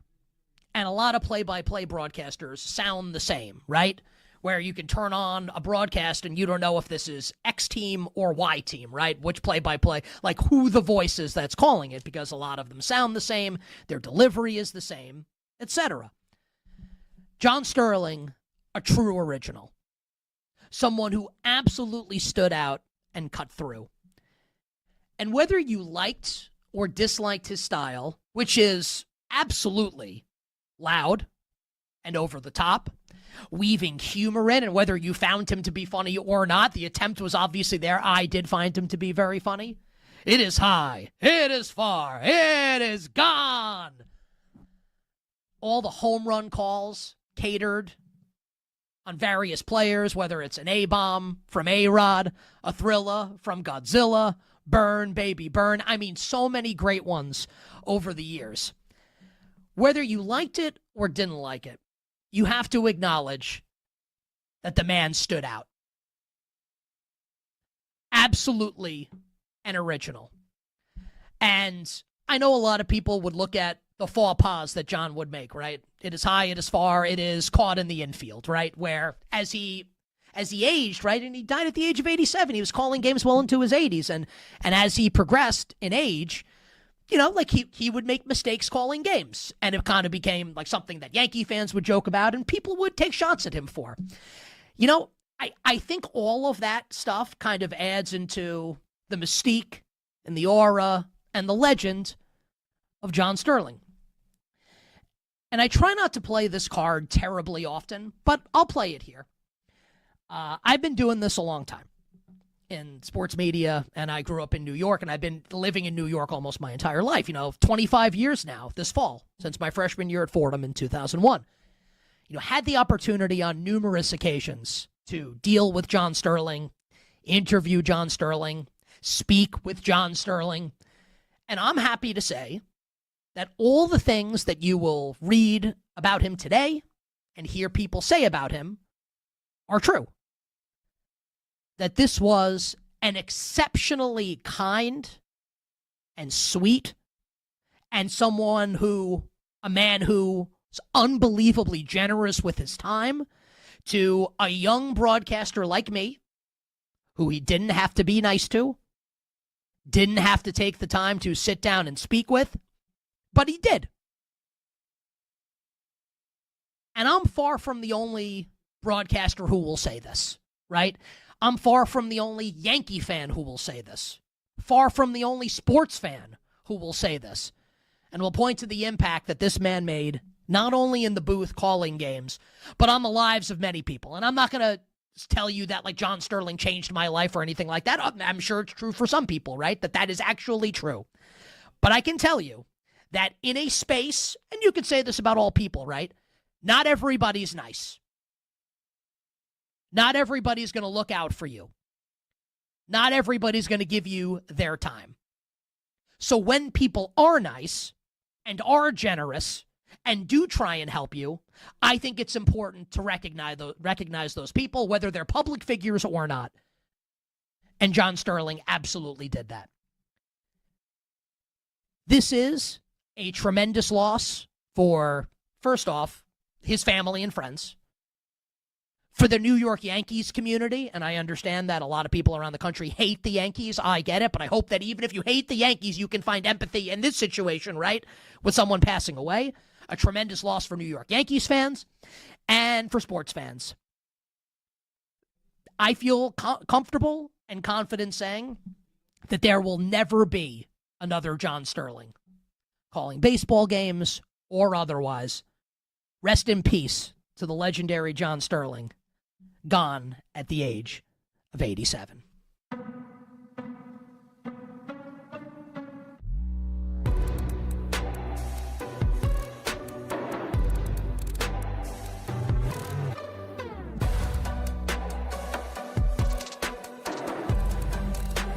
Down. The games light up. This is BetMGM Tonight on Westwood One Sports. Hey-o! Welcome on back to BetMGM Tonight here on Westwood One Sports. We bid adieu to Brad Evans, and that means we've now got 2 solo hours as I take you to 11 p.m. Eastern every Monday through Friday. I'm Pat Boyle, and we're brought to you by BetMGM. Make it legendary. Download the app today. Please gamble responsibly. You can watch the show live on Twitter at BetMGM Tonight, and you can listen to the program on the Westwood One Sports app, the Odyssey app, SiriusXM Channel 375, and hundreds of local affiliates throughout North America. Our talk and text line, 310-840-4910. You can call or simply just text your thoughts on the show or any of the topics that we dive into. 310-840-4910. If you text in your question, just let us know what your name is and where you're from so we can get you featured on the show. Again, 310-840-4910. A lot that we've gotten into so far. I'll reset some of those topics. We got a lot still to get into. Couple of live playoff games that we're tracking. It's another Monday night, jam-packed night of sports. You can tweet me at PatBoyle44, but I'll have you covered here all the way through the rest of your evening. Quick programming note, in less than 20 minutes from now, we're going to talk to Pete Jensen.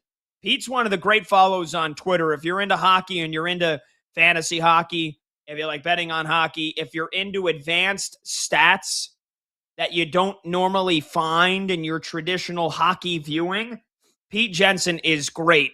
He's one of the main NHL fantasy writers on NHL.com, and he's also one of the main contributors to what they call NHL Edge stats.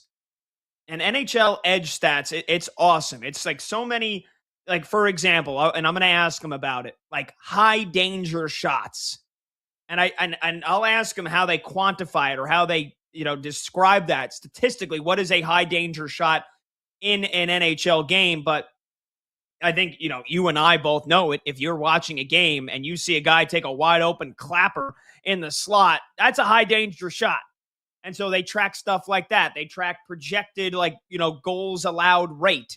Sort of how we've kind of incorporated a lot of mainstream advanced analytics and stats into the NFL, where we know what EPA is, expected points average. NHL is doing a great job with that in the last 2 or 3 years here, where NHL Edge stats is becoming more and more mainstream. So Pete Jensen, again, NHL.com, we're going to ask him all the normal stuff about the Stanley Cup playoffs and the top storylines from the weekend. And now as we're into the second round in the playoffs in hockey, but also going to, he'll put a fun twist on it with a lot of edge stats. And like I said, high danger shots and high danger goals is kind of the stuff that you can expect with that. So that's going to be a real fun conversation coming up in less than 20 minutes. But I want to get to some of my biggest takes from the weekend. And I think the biggest storyline, the biggest game, the biggest piece of news from this weekend is that the fact that the Boston Celtics blew a 3-1 lead to the Sixers. And you got Knicks Sixers game 1 right now in the second round. My New York Knicks up by double digits, early second quarter. Great start, looking good. By the way, Monty, our video producer, correcting me. EPA is expected points added, not expected points average. So thank you, Monty. I thought I knew the NFL advanced stats like the back of my hand, and I don't. I'm an idiot. Monty's right, and I'm wrong. Thank you, Monty. But good start from my Knicks. But yeah, how did we get here? How were the Philadelphia 76ers down 3-1 in a series that Joel Embiid came back from an appendectomy? And in his first game, they get blown out by 30. How did they come back and win that series? Well, after Joel Embiid looked like he had zero conditioning, looked like he wasn't physically ready to play playoff basketball, which wasn't a big surprise to me. The big surprise was the next 3 games where Embiid looked like prime Joel Embiid. That's why the Sixers came back and won this series. Joel Embiid looked like the guy that won MVP a couple of years ago. And if you think I'm being hyperbolic, again, I can't stand Joel Embiid. As a Knicks fan, as somebody that watched him in the playoffs 2 years ago in the first round, injure Mitchell Robinson on purpose, a series that the Knicks won. It pains me to admit just how freaking good Joel Embiid was in those last 3 games. Game 5, season on the line, in Boston. The Celtics are up 3-1, and Joel Embiid goes for 33 points and 8 assists and shoots 12 for 23 from the field. That includes 0-0 for 5 from deep. He went 12 for 18 from inside the arc, just bullying his way to the basket, getting to the free throw line, whether you think he's a flopper or not, and I'll get to Jaylen Brown's comments here in just a moment.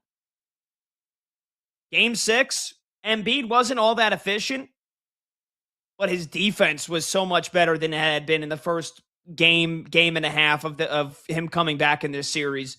Game 6, he only scored 19 points, and he only shot 6 of 18 from the field. He wasn't very good from just an efficient standpoint, but he pulled down 10 rebounds, gave the Sixers a bunch of second-chance opportunities, and he dished out 8 assists. Because Boston, you could see it, and that was back on Thursday. The second game that Embiid is back, when he puts up the 33 points, Boston, there was that moment where Joe Mazzulla and the Celtics were like, oh, damn, okay, this might be a problem.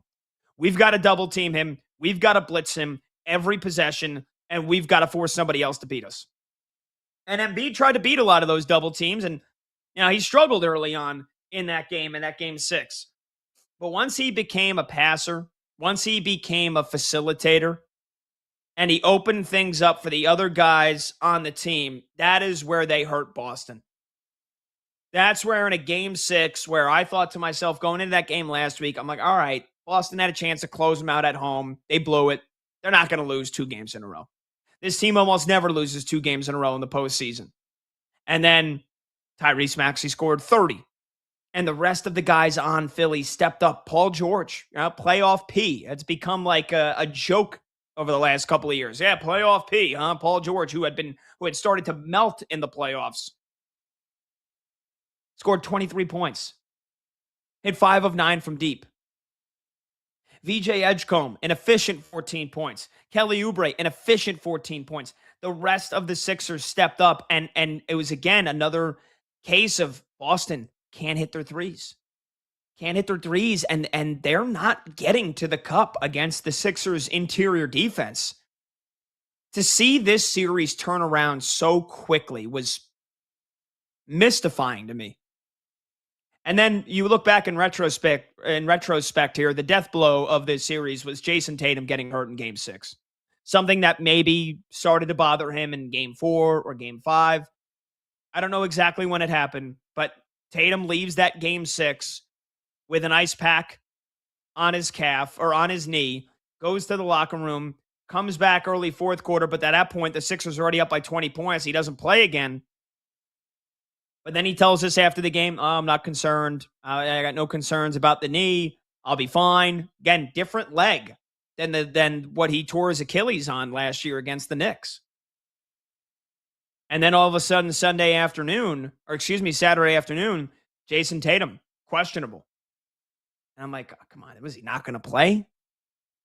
And then about an hour before tip-off, Jason Tatum out for game 7. And so it was Boston's inability to shut down Joel Embiid. Joel Embiid becoming, turning into prime Embiid again. The Celtics not having a second answer when their threes weren't falling, and the Jason Tatum injury. And you get a perfect storm for a 3-1 comeback. Boston was 32-0 all time in their franchise history when leading a series 3-1. And to make things worse, the Sixers were 0-18 all time in their franchise history when trailing a series 3-1. You combine that together, 50-0 to one side. Well, not anymore. Not anymore. Because game 7 on Saturday, once again, Joel Embiid with a prime Embiid performance, 34 points, 12 rebounds, 6 assists in 39 minutes. There was no Jason Tatum to save the Celtics. Jaylen Brown put up the numbers. He put up 33 points, but he failed to hit some big-time shots in the fourth quarter. Boston as a team, once again, just 27% from deep. Clear to see. They couldn't hit their threes. They couldn't score. Plain and simple. They weren't willing to make the adjustments. And I think some of it is arrogance on Joe Mazzulla's standpoint. I think he thought they had this series wrapped up 3-1. And I think that he started to mess with his rotation somewhat. And I think, trying to rely on Nikola Vucevic early in this series. I mean, he didn't even end up playing. Vucevic didn't even get on the floor in game 7 on Saturday. That's how bad he was. That's how much of a failure that trade was for Boston at the deadline when you fast forward and look at the one playoff series they were in. For Boston on Saturday, it was basically all Jaylen Brown and Derek White. We're going to rely on the two guys that are the two main active core pieces of this team. And if they don't score a combined 70 points, so I guess we're going to lose. And that's exactly what happened. Their starting 5 was Jaylen Brown, Derek White, and that was the only normal part. The other starters on Saturday, Luka Garza, Ron Harper Jr., and Baylor Shireman. You know how many points the three of those guys combined to score? 3 starters. The other 3 starters in the Celtics lineup. If you thought maybe they scored 15 points and that would be a low total, you'd be wrong. If you thought the other 3 members of that starting lineup scored 6 points and you thought that would have been a terrible output, you'd be wrong. Those 3 guys combined to score 0 points. 0. Not 1 point between the 3 of them. And I think Joe Mazzulla found out pretty quickly, because the Celtics were down by 13 after the first quarter. I think he found out pretty quickly, this is just not going to work. This is not going to work. Luka Garza only ended up playing 9 minutes for the game. Ron Harper only ended up playing 4 minutes in the game. Baylor Shireman, who was a tremendous piece off the bench for them and at times a member of the starting unit, before Jason Tatum came back, surprising to me, he didn't score a single point. But Joe Mazzulla kind of just got away from that and just said, all right, let's ride our stars here. We'll win this series. And when that didn't happen, when Embiid came back and he looked like prime Joel Embiid, I think the Celtics just got arrogant and they thought, no way, we're going to lose 3 in a row. And then when they got to game 7 and Tatum didn't play and they got down double digits early on, they needed a miracle. And despite all of that, they were still able to get it down to a 1-point game with 2 minutes left. And Peyton Pritchard had a wide open 3 in the corner. The reigning 6th man of the year. Guy that won the 6th man of the year last year and had already had a couple of monster games in this series. He bricked it. And that was the last time Boston got close in that game. It was 99-98 with about 2 minutes left to go. Sixers ended the game on a 10-2 run. 10-2 run. So it was the perfect storm for how you blow a 3-1 series lead when you've got as much talent and postseason experience as the Celtics do. And then what happened after the game? And I mean, like within 2-3 hours of that game ending, Jaylen Brown, the guy that was the Finals MVP 2 years ago, going on his Twitch stream and immediately crying and complaining about all the calls that the Sixers got and how Joel Embiid is a flopper and how his flopping ruins the league and how the Celtics didn't get any calls, and Jaylen Brown literally doing his own film review session on his Twitch stream and putting up plays. And he's like, see, he goes, that's an offensive foul on me. That's not an offensive foul on them. That's not a foul. Oh, is that a foul on us? Oh, the refs had an agenda. The refs had an agenda. What was the agenda? Jaylen Brown, he just sounds like a little whiny baby. You choked away a series that you led 3-1. Game 7, I had to hear the whole Jaylen Brown deserves to be in the MVP consideration and MVP conversation before Jason Tatum came back. He had a good regular season. He had a really good regular season. He's going to be All-NBA when they release the All-NBA teams, which, when is that? That's probably coming in the next couple of days here, I would assume. I think they do with the All-NBA teams usually in the second or third round. In the second round, and then we get the MVP announced and all that stuff in the conference finals. So he'll be All-NBA. But to have to hear, Jaylen Brown deserves to be in the MVP conversation. No, he didn't. He was good. The Celtics got the 2 seed for most of the season without Jason Tatum playing. But for a guy that's won Finals MVP, basically the culmination, you won the most prestigious award there is to win. You were the most valuable player in helping your team win the title. Well, that doesn't give you, that doesn't give you protection against criticism for the rest of your career. And so game 7, chips are on the line, season's on the line. After playing most of the regular season without Jason Tatum, Jaylen Brown had one more opportunity without Jason Tatum to be the man, to be the guy, to lead the Celtics to a victory.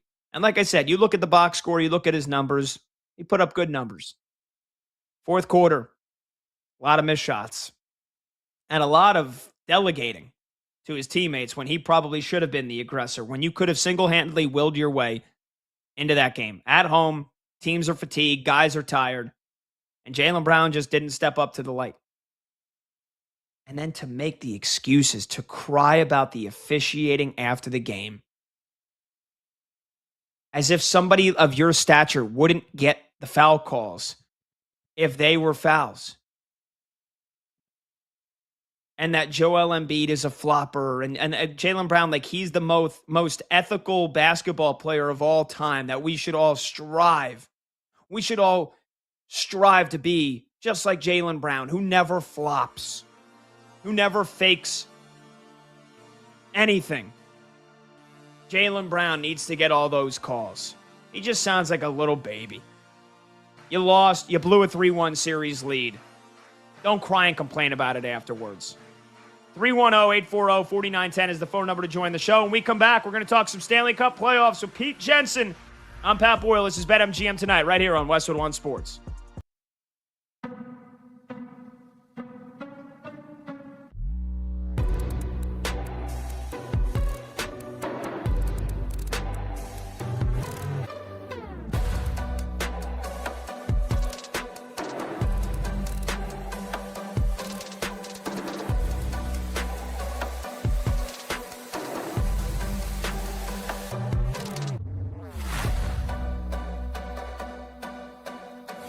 I've been saying for a while that Deshaun Watson needs to be the Cleveland Browns starting quarterback in week 1, and I believe he will be the Cleveland Browns starting quarterback in week 1.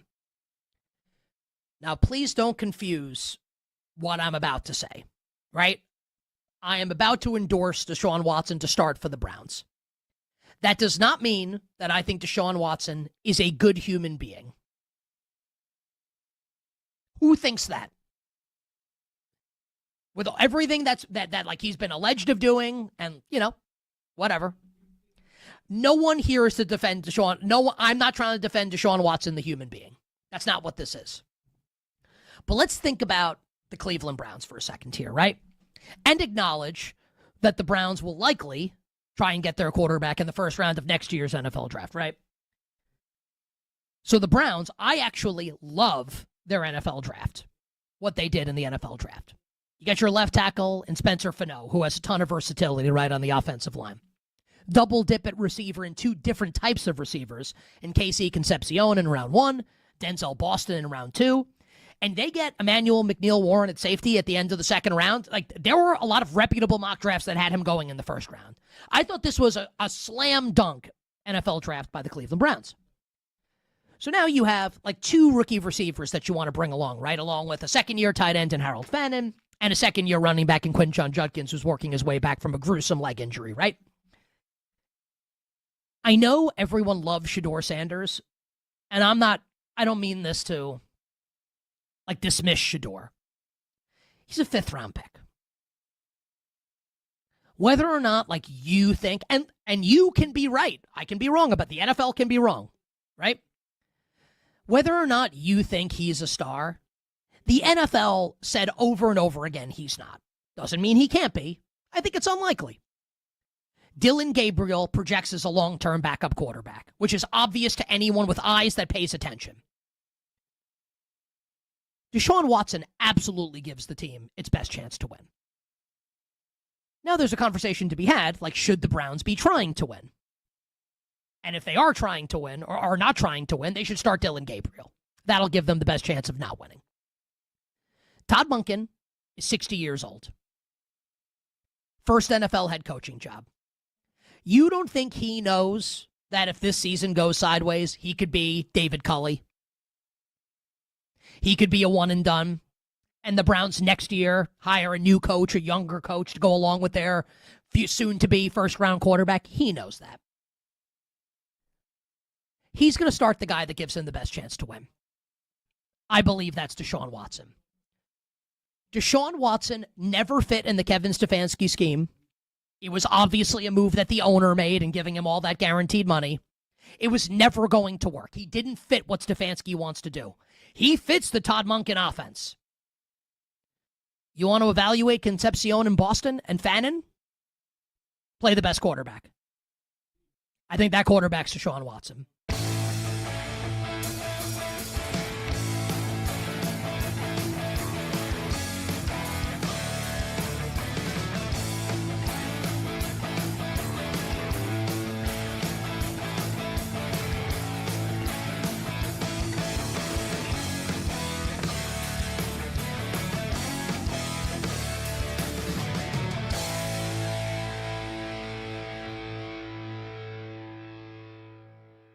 Is Jeremiah Love going to go the way of Ashton Genty last year for the Las Vegas Raiders with not a great offensive ecosystem around him in 30 seconds? He could. He's a little more explosive than Genty in terms of getting from first to second level. So that means he'll create for himself with speed a little more than Genty did. But there's a good chance that he'll face the same issues that Genty did. Look, if you don't have somebody blocking in front of you, it's hard to create for yourself if there's no creases. So it could be the same issues for him in year one. Like you're saying with the Raiders, hopefully in year two you make offensive line a priority. You try to clear the way, not just for your future quarterback, but also, your ace running back as well.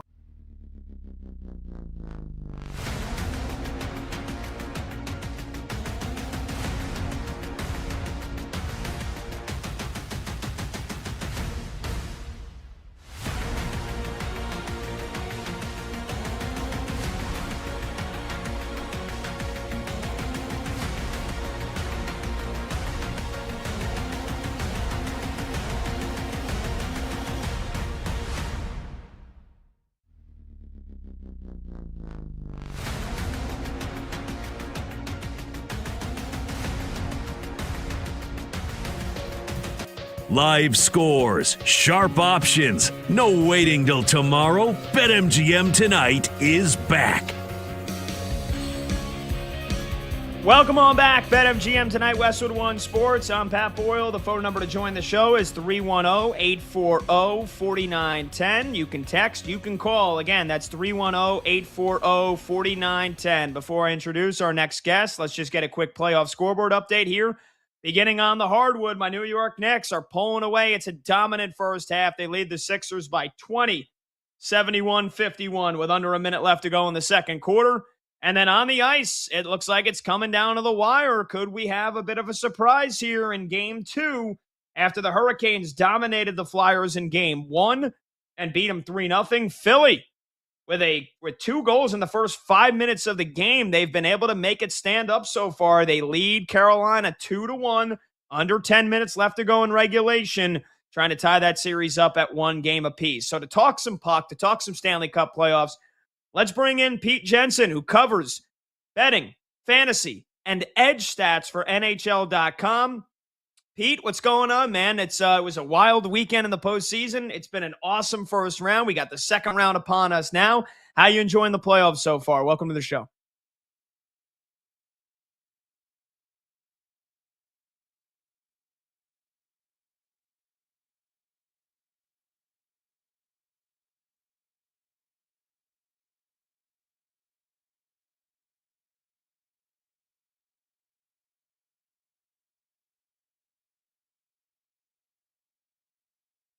The craziest games in the entire NHL this season, if not the craziest, with a 9-6 final from Colorado and Minnesota, 2 high-scoring teams going toe-to-toe. So now we continue the second round here, and maybe an upset here brewing with the Flyers.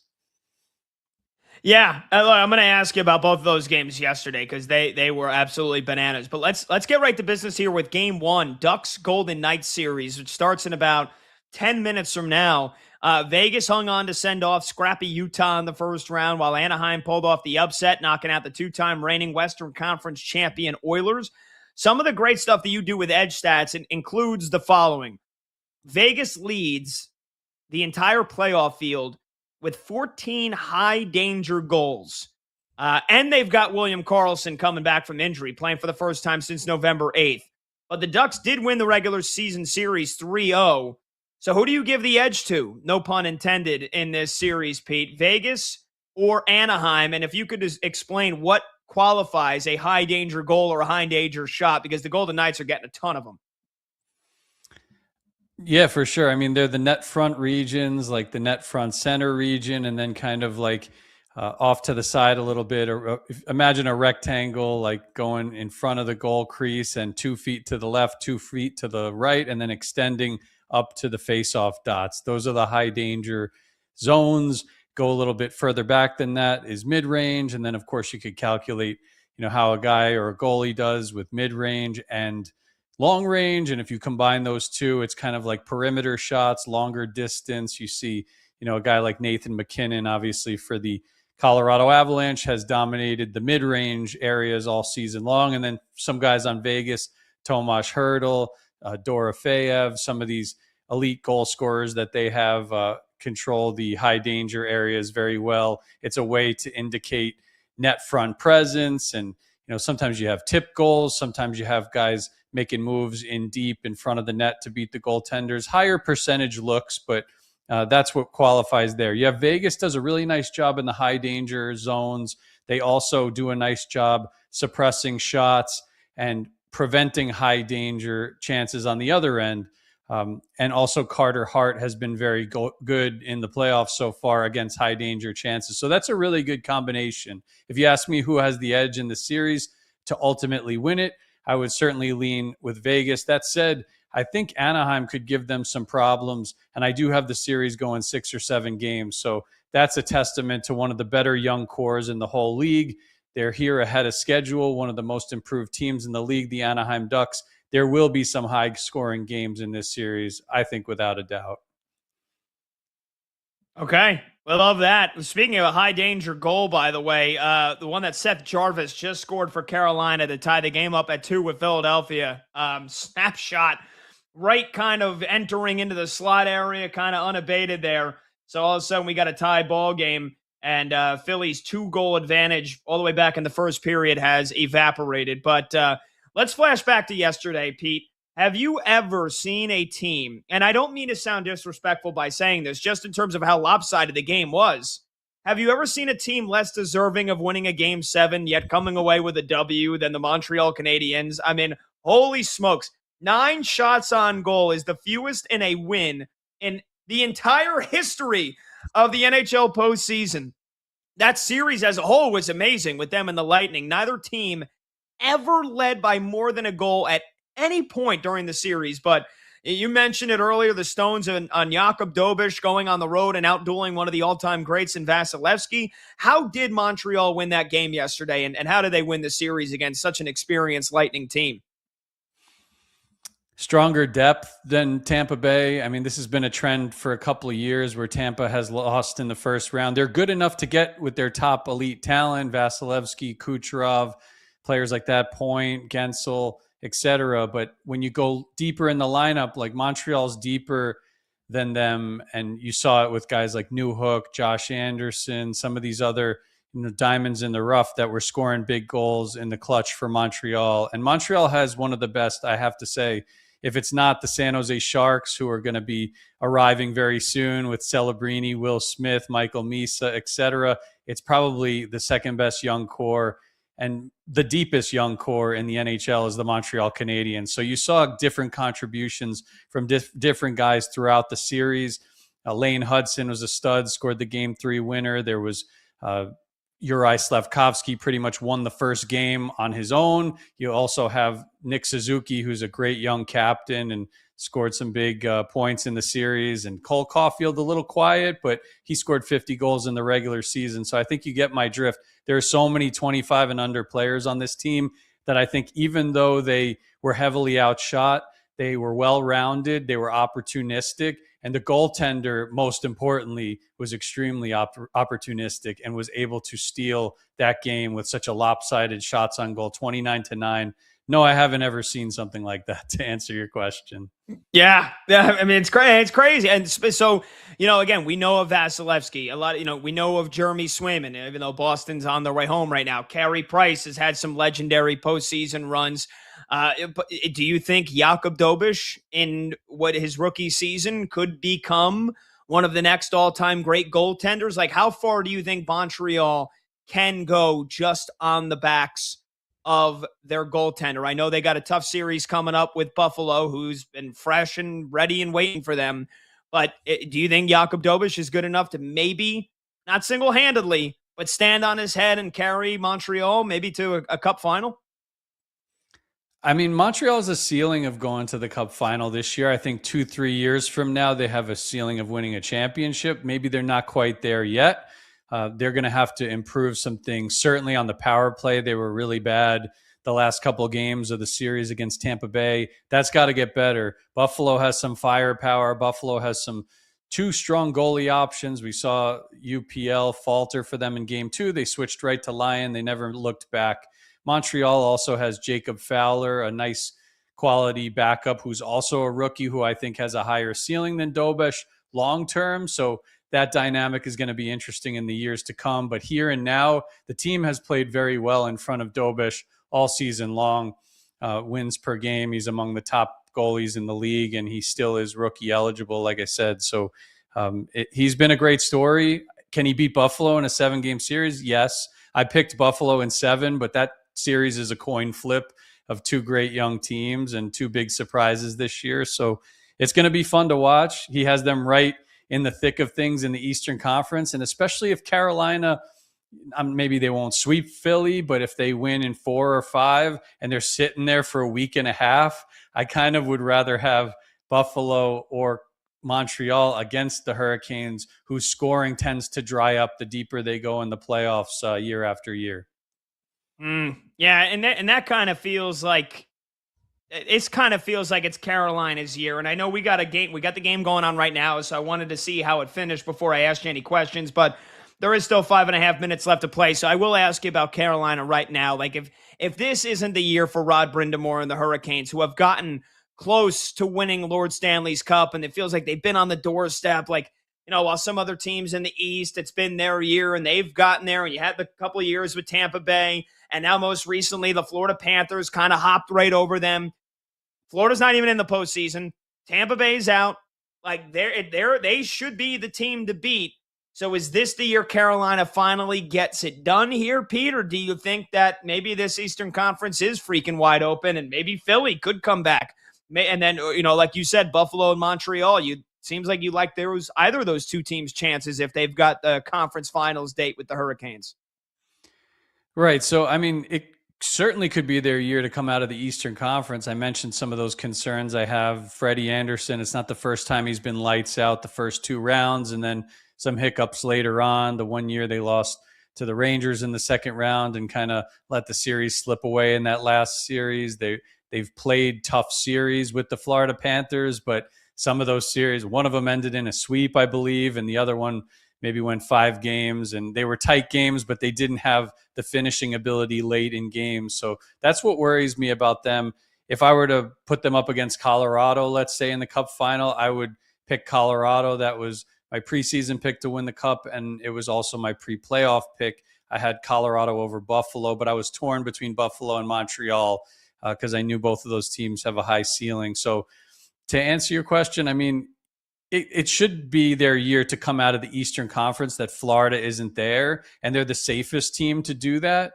But that's not to say they're invincible and that they're going to steamroll through whoever they play in the third round.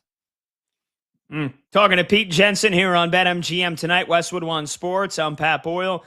Pete covers fantasy, betting, and edge stats for NHL.com, does a tremendous job. We're talking puck. We're talking Stanley Cup playoffs here.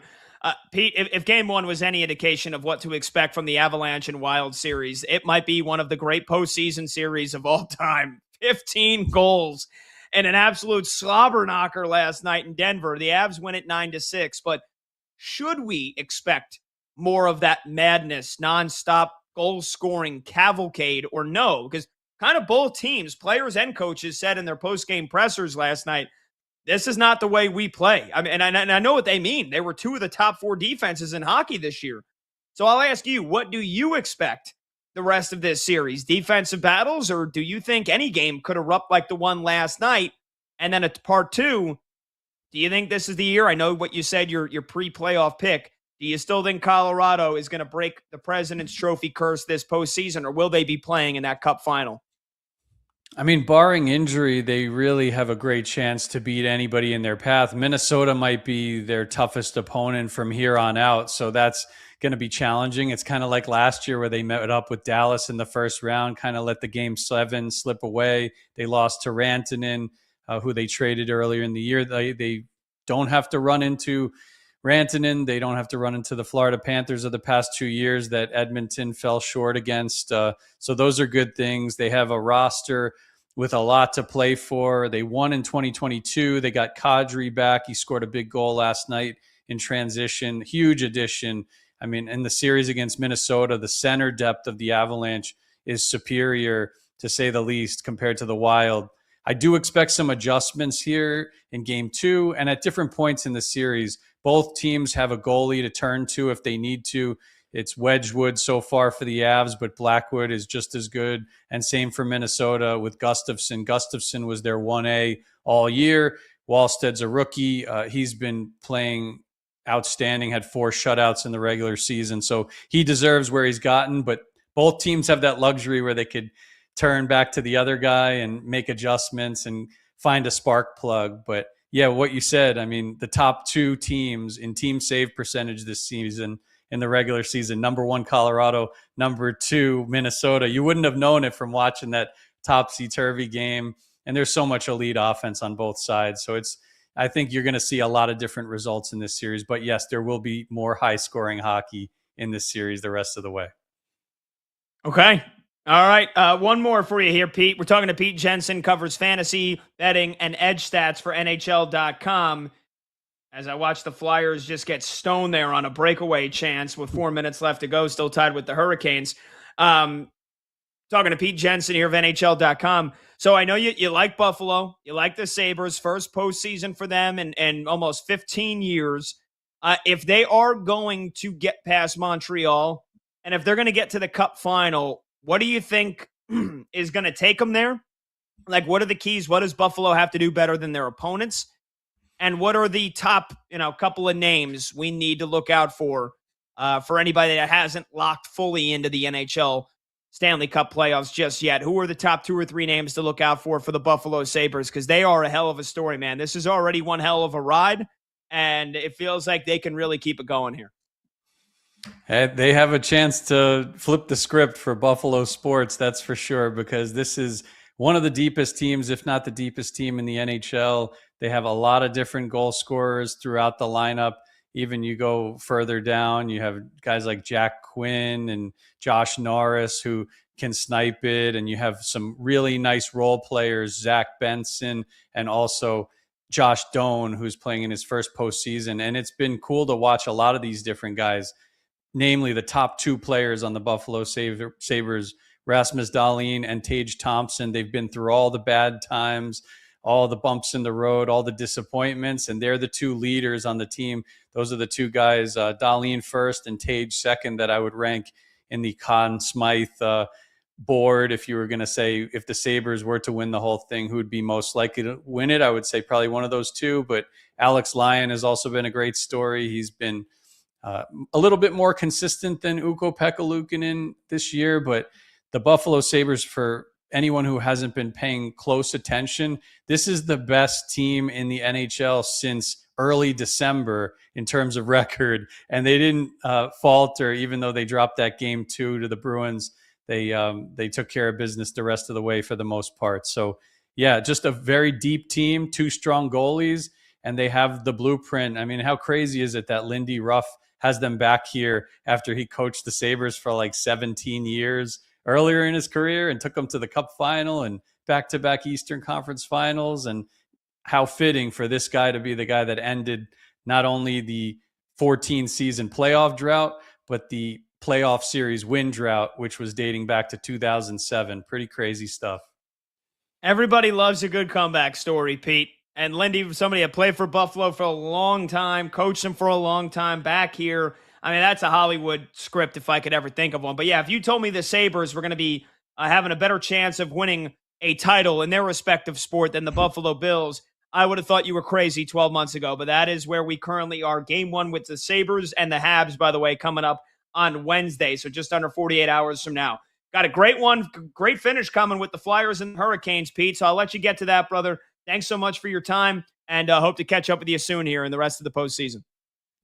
Yeah, anytime. Great to join you, and looking forward to the rest of the second round here. If the first couple of games are any indication, it should be a thriller.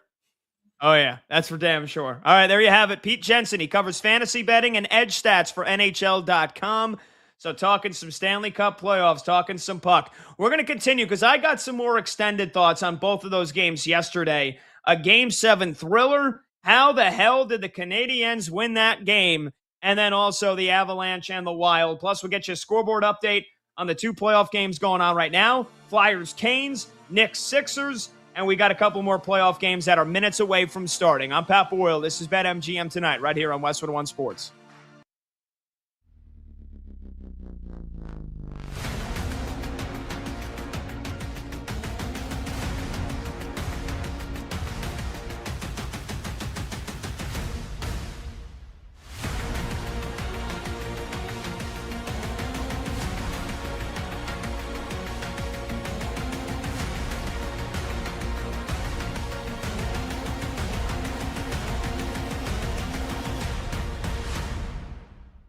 But this idea that, like, Joe Mazzulla should be fired for what happened in this series, and this idea that this Celtics season is anything other than a roaring success is insane to me. I know that we collectively, as sports, forget about sports fans, as people, but especially as sports fans, right? We have short memories. So it's tough to remember that coming into this season, and I'm not saying everybody felt, I felt this way, I was wrong, and I know not everybody felt this way, but I think a lot of people did. And I know that the Celtics kind of took a lot of pleasure, especially Jaylen Brown, who can't stop talking. Like, hey, Jaylen, like, you lost to the Sixers. Like, you don't have to keep calling Joel Embiid a flopper, even if he is. Like, you lost, sorry. Jaylen Brown, among other Celtics, took pleasure in everyone that called this a quote-unquote gap year for the Celtics, following Jason Tatum blowing out his Achilles last year in the Eastern Conference semifinal loss to the New York Knicks. Boston, who played without Jason Tatum for the vast majority of the season. And I know, like, we all want to do this thing afterwards where it's like, well, obviously they were going to be really good. Really? Who thought so? Betting market didn't think so. A lot of really smart people that I know that love the game of basketball didn't think. Doesn't mean everybody thought so, but most people didn't. They were the 2 seed in the Eastern Conference this year and didn't play with Jason Tatum for the vast majority of the season. The 2 seed in the Eastern Conference.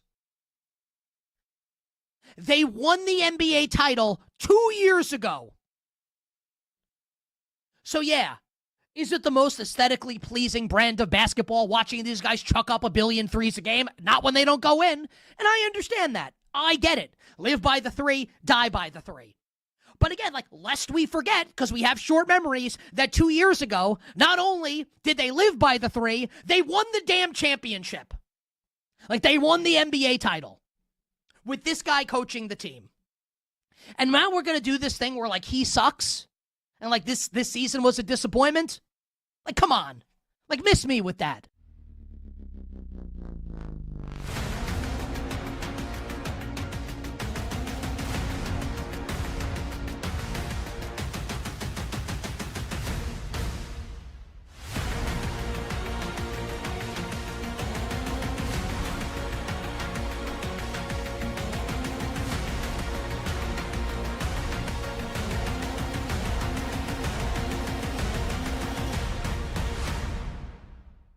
Who did this? You did. This is your doing. They're surprised that Aaron Rodgers is... Aaron Rodgers doesn't care. And this isn't even like, should he or should he? I don't care about that. How do you not expect this? Also, like, what is he, like the 25th best quarterback in the NFL now? He winning you a Super Bowl? Never. It's never happening. Aaron Rodgers and Mike McCarthy. Like that, the eggs are in, Steelers' eggs are in the Mike McCarthy, Aaron Rodgers basket. Those eggs went rotten almost a decade ago in Green Bay. And now that's the basket for the Pittsburgh Steelers. Like, what a surprise that all of this is happening. Now, look, my guess is that Rodgers will eventually sign with the Steelers. It would be, we're talking next level if he doesn't. I think he will. I don't think they're going to be very good, but I think he will. If he doesn't, you know what? Let's save that. Let's save those opinions for if he retires and doesn't come back for the Steelers. I'll just repeat what I told everybody after night one of the draft, and maybe Ahanachour turns out to be a great offensive lineman, and maybe getting passed by the Eagles for Mekhi Lemon turns out to be a good thing. Who knows? I think the Pittsburgh Steelers are turning the clock back to the 80s. Not the 70s, when they won 4 chips. Not the 90s, when Bill Cowher led them to a ton of success after Chuck Noll stepped down. Not the 2000s, when they won 2 championships. Not the 2010s, when Mike Tomlin always had them in the mix. No. The 80s. The dark ages for the Pittsburgh Steelers. I think we're there.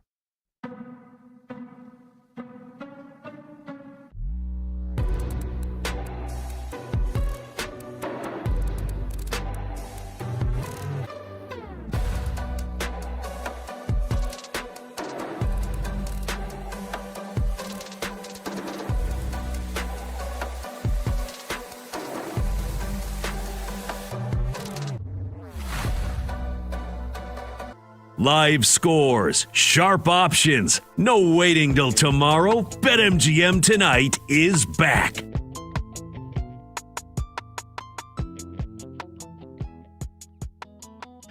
All right, welcome on back. BetMGM Tonight, Westwood One Sports. I'm Pat Boyle. The phone number to join the team. What am I talking about? The phone number. You want to join our team? You can join our team. You join our team on the show. You want to join the show? It's 310-840-4910.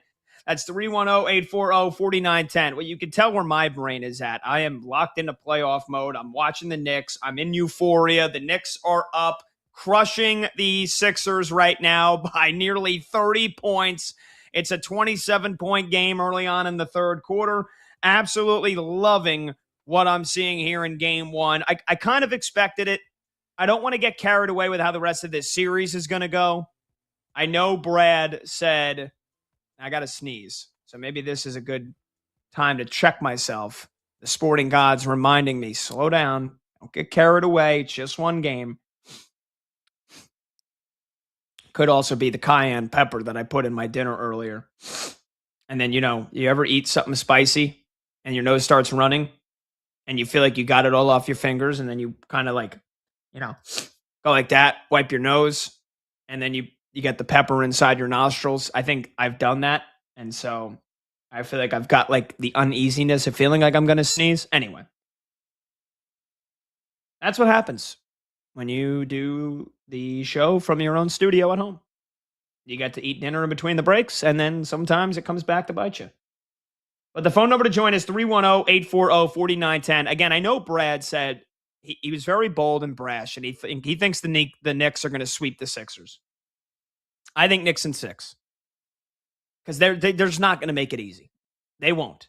They won't make it easy. Joel Embiid has been too damn good over these last couple of games, coming back from that appendectomy. But I did think the Knicks were going to dominate game one. And because they are the better team, and I do expect them to win the series, but more importantly, because the Sixers just played Game 7 on Saturday night in Boston. That is the emotional toll that takes on you. The lack of rest. The Knicks haven't played since Thursday. The Sixers just played Game 7 in a different city on Saturday night. They had to fly home, which isn't a long flight from Boston to Philly, and it's a 45-minute flight. But still, you got to get on a plane. You do have to fly. You come home. You decompress on Sunday. You maybe get a little bit of a light shoot around and practice in, and you go over some film for what you did against the Knicks during the regular season and what to expect. And then all of a sudden you wake up on Monday and it's time to either, they probably took the train from Philly to New York, but you still have to travel. It's still a 2-hour, 3-hour excursion to get there, to get into New York City. And then all of a sudden say, hey, game one, quick turnaround. Every other night in the playoffs becomes exaggerated when you then have to play a whole new series against a whole new team with travel involved, traveling from the other city to your home, then your home to the other city. And the Knicks have just been waiting there for him. And so I did think the Knicks were going to dominate. I didn't think they were going to be up by 30 points midway through the third quarter, but that is certainly the case right now. I'm loving every second. Jalen Brunson, 27 points on 10 of 14 shooting. Karl Anthony Towns has 17 points and 6 assists, and OG Anunoby's got 18 points. Get this.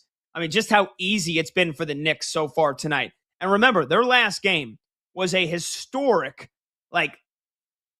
signal the panic, signal the warning flag and the alarm bells for everybody else in the league to take notice. Everybody else in the Eastern Conference when the Knicks put up 140 on the Hawks and they led the game by 61 points at one point. The Knicks have 90 points midway through the third quarter here. They could very easily put up another 130, 140 points tonight. The Knicks are shooting 68% from the field. 68%. That's absurd. This is a Sixers team that held the Celtics to basically 100 points every game throughout the entire series. And the Knicks have 93 midway through the third quarter. They just hit another 3. So this is beyond what I expected. I expected a dominant performance. This is beyond what I expected. Knicks are up by 31 points. I love it. Love every second of it. All right, on the ice. Or actually, you know what? Let me get you the other playoff update here because Spurs and T-Wolves underway. Again, Anthony Edwards is suiting up tonight for the Minnesota Timberwolves. A pretty remarkable turnaround from his injury status just a couple of days ago where you thought maybe Anthony Edwards wouldn't be ready to go until game 3, game 4 at the earliest. And here he is playing in game 1 here for the Minnesota Timberwolves. He is coming off the bench, though. That is the first thing I do want to acknowledge here when I tuned in to watch the game as it tipped off on the multi-view. Anthony Edwards not in the starting lineup for Minnesota. So that kind of tells you right off the bat, he's going to play limited minutes. He is not going to play 35, 40 minutes in this game. It might be 25. He might scratch 30. But Anthony Edwards is coming off the bench to start this game. The Spurs lead the T-Wolves 11-8, 4 minutes into the ball game. Jaden McDaniels and Rudy Gobert have 4 points each for Minnesota. Wemby, 2 points, 3 rebounds. He's already got 3 blocks in the first 4 minutes of the game. Unbelievable. Unreal. Wemby, 3 blocks in the first 4 minutes. On the ice, the Flyers and the Hurricanes are headed to overtime in game 2. Again, Carolina leads that series 1-0. And then the Ducks and the Golden Knights. Anaheim and Vegas. Underway from Sin City, game 1 of the other second-round series in the West. And they are scoreless. When we come back, we'll do hot or cold to kick off hour number 5. We'll keep you posted on all the postseason action when we return. I'm Pat Boyle. This is BetMGM tonight on Westwood One Sports.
Orlando Magic have fired head coach Jamal Mosley.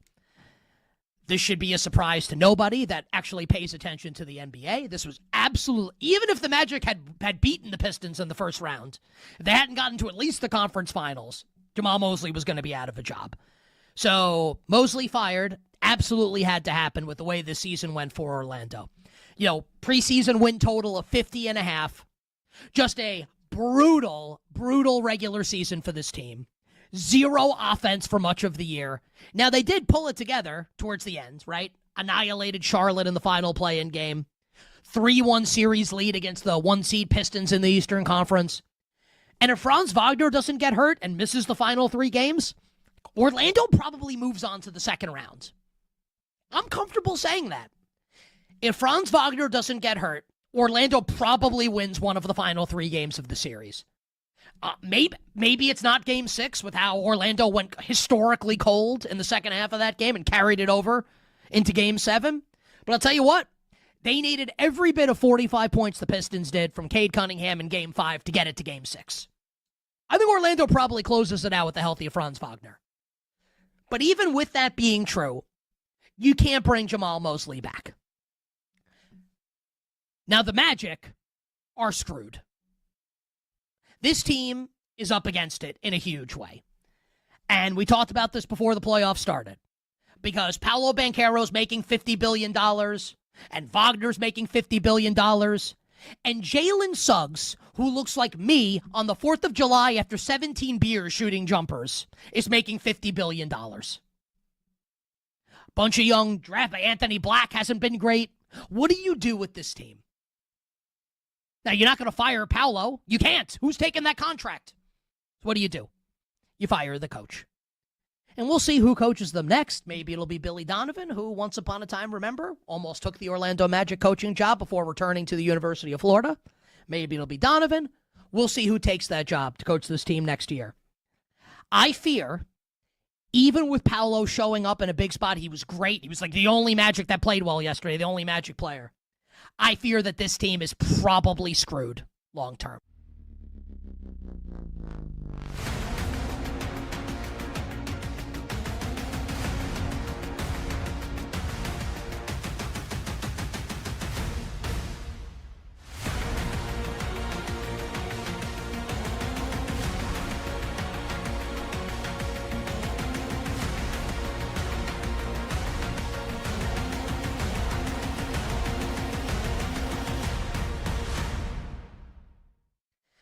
That LeBron has kind of become the lovable baby face.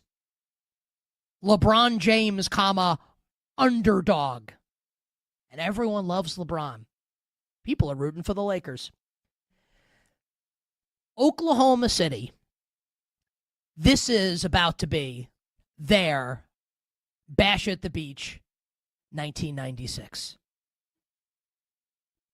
Like when Hulk Hogan came out and dropped the leg on Macho Man Randy Savage and joined Kevin Nash and Scott Hall, the third man joining the New World Order. An epic heel turn. The Oklahoma City Thunder are about to come out and drop the leg on LeBron James. And unlike in the past, when people would have loved watching LeBron James suffer, loved watching LeBron James lose, you don't think, with the way people talk about OKC, the way people talk about, especially with Luka not being there to flop as well, with SGA flopping, and all the negativity surrounding the Thunder, now it's about to be time for the Thunder close-up. It's one thing when you obliterate the Suns in 4 games in a forgettable first-round series. Now, the day shuts down. The games light up. This is BetMGM Tonight on Westwood One Sports.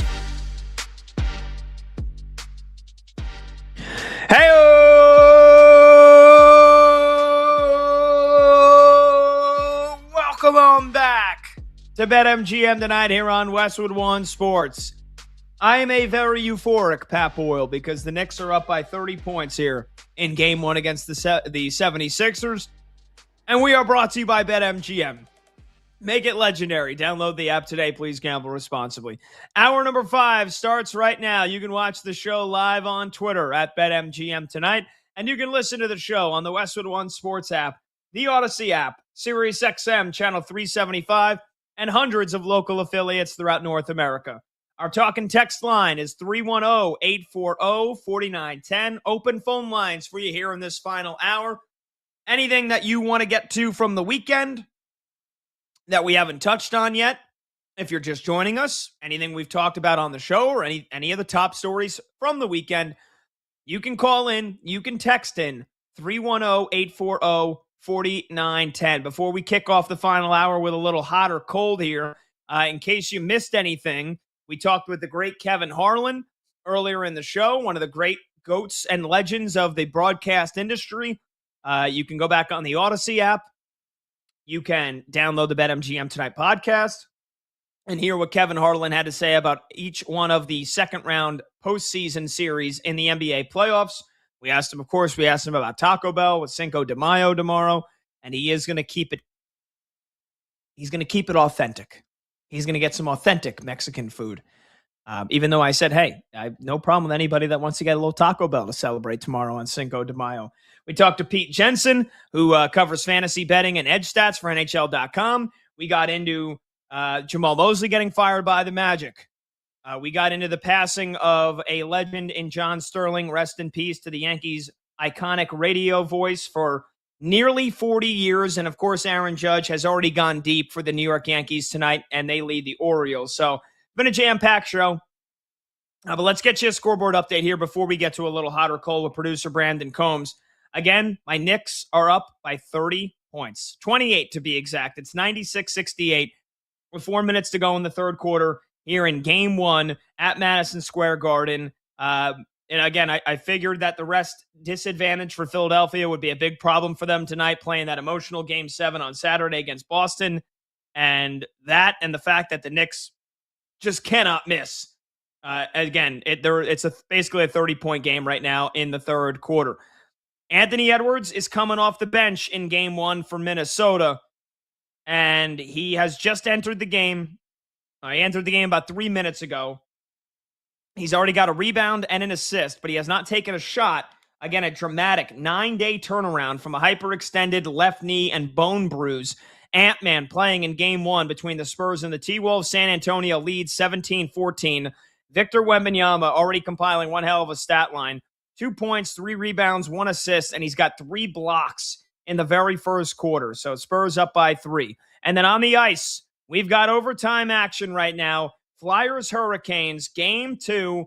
Carolina leads 1-0. It's 2 goals apiece here in OT. Next goal wins it. Would it be a 2-0 lead for Carolina, big favorites in this series, or can Philadelphia produce the first shock here and win Game 2 on the road? And then Game 1 in Vegas between the Golden Knights and the Ducks, they are scoreless 6 minutes into the first period. All right, let's get to a little hot or cold here. Producer Brandon Combs, who I know is watching his Cubbies with a lot of anxiety as well. They were down 3-0, but Combs, brand new ball game for the Cubbies, who just cannot lose right now at Wrigley Field. Yeah, man, look, it's been fun to watch. It's been fun to watch over the weekend. Sweep of the Arizona Diamondbacks, and now Seiya Suzuki, Cubs down 3-0, needed every bit of his 3-run home run that he hit 455 feet with an exit velocity of 112.5 miles per hour. Just nuked the baseball. So 3-3 now. Which street did that end up on? It ended up in the bleachers, but yeah, center field. I mean, he hit it dead center. It was an absolute missile. Yeah. I was going to say, you hit something 455 to either left or right field. That's going to end up in somebody's apartment or on the street. Hopefully your car doesn't get smashed. Have you ever been, Combs? Have you ever been on the streets of Wrigleyville during a game? Yeah. Maybe you didn't have tickets to a game, or maybe you left a game early and, because it was a blowout one way or another, and then a home run gets hit onto the street. Have you ever witnessed anything like that? I haven't been on the street when a home run gets hit, but I have seen it happen. I've been in the bleachers when balls have flown out over the street. But look, those guys who are out there waiting for the balls to land, that live down the block or whatever the case is, and they're just hanging out, outside of the stadium. They know when a ball's coming. They know how to read the crowd. They know how to listen and then find the ball. They do a fantastic job, man. It's crazy. When you go to Wrigley, whether it's for a concert or for a game, you always know the people that live in the area because they're out on the curb in their lawn chairs, ready to go. Like if there's a concert there, they're just listening to the concert from outside Wrigley. If there's a game, they've got the radio outside to listen to Pat Hughes and Ron and doing all that stuff. And it's just fun, man. It's just a great atmosphere at Wrigley Field. Are you watching? If you're outside and you can't see the action, right? I know that there's the folks that have like the rooftop views that can look down into Wrigley Field, and I think they've monetized a lot of that, right? Like have the Cubs technically purchased a lot of that rooftop space so that like then they charge you to watch a game from that? They own all of the apartment buildings. All of the rooftops anyways. I don't know if they own the buildings, but I do know that they monetize and they own the rooftops for sure. But there is ways that you can like watch. I mean, there's if you go around the right field corner, there's a huge screen over that they have just sitting out in a huge field with places where you can sit and you can watch the game. But if you're just, getting the full atmosphere of what it's like Wrigley Field in like the 90s and you're just hanging out outside with people that just love the Cubs and listen to the game, play catch. There's all sorts of stuff. There's a firehouse that's right there. So sometimes you see the firefighters are out there throwing the ball around, hanging out, watching the game inside the firehouse. It's a lot of fun. All right, nice. So you had to wait a little bit. Rain delay. It's beautiful now in Chicago. He's down 3-0 early, 11-game home win streak on the line, and Seiya Suzuki has already mashed a home run. So you got 3 apiece, and you got a little late-night Cubs baseball later than you're used to seeing when they're at home. All right, Combs. Yeah. What do you say we kick off a little hot or cold, brother? What do you got? All right, hot or cold? Let's start right there in the NBA. Let's go. Jamal Mosley deserved to get fired by the Magic. Hot or cold? Yeah, that's hot for me. We started the show with this at 6 p.m. Eastern, so I figured it's fair to reset probably the biggest news of the day from the results this past weekend. Orlando blowing a 3-1 series lead for Detroit, but a lot of the reports was that this firing was coming. Basically anything short of a trip to the NBA Finals, which really? You really were dying to get rid of the guy that badly? We heard some explosive reports in the days between their first play-in game that they lost to Philly and before the second play-in game, which then became a must-win against the Charlotte Hornets, that the Magic were getting ready to fire Jamal Mosley. And at the time, I was like, okay, it feels weird that those reports are coming out before a team's season even ends. Like, if that's happening, chances are somebody from within the team's camp is leaking that, or within the front office is leaking that. And there was some reports that, again, however much, some credible NBA reporters, that an unidentified star player was going to demand a trade if Jamal Mosley was not fired at the end of the season. Now, who the hell do you think that would be? If there's any truth to that, it's Paolo Banchero. I think this was coming from the Orlando front office. I think Jeff Weltman, their president, was dying to get rid of Jamal Mosley. Again, this is a guy that has brought the Magic from being a rebuilding team. The last couple of years, they get Paolo Banchero, they get Franz Wagner. This season, they make the big push to trade for Desmond Bane, and then they largely underperform throughout the regular season. But I think this is a case, you traded 4 first-round picks for Desmond Bane. He's a good player. I like Desmond Bane. You couldn't save those first-round picks to maybe get a pony up for Giannis at the trade deadline? You traded for Desmond Bane. You've taken yourself out of the Giannis sweepstakes. You want to talk about a team that had a nice young core that, you want to see what they can do, and then if you need to make a drastic move, 4 first-round picks, maybe it takes 5, maybe it takes 6, but you still would have had those to try to trade for Giannis, who then gives you a championship window. Desmond Bane's a nice player. He's not elevating you over the Celtics or the Knicks. He's just not. And that's the front office that decided to do that. And now they get bounced in the first round. Granted, a series they shouldn't have blown. They get bounced in the first round, and Paolo Banchero regresses this year in the regular season, and you fire the coach.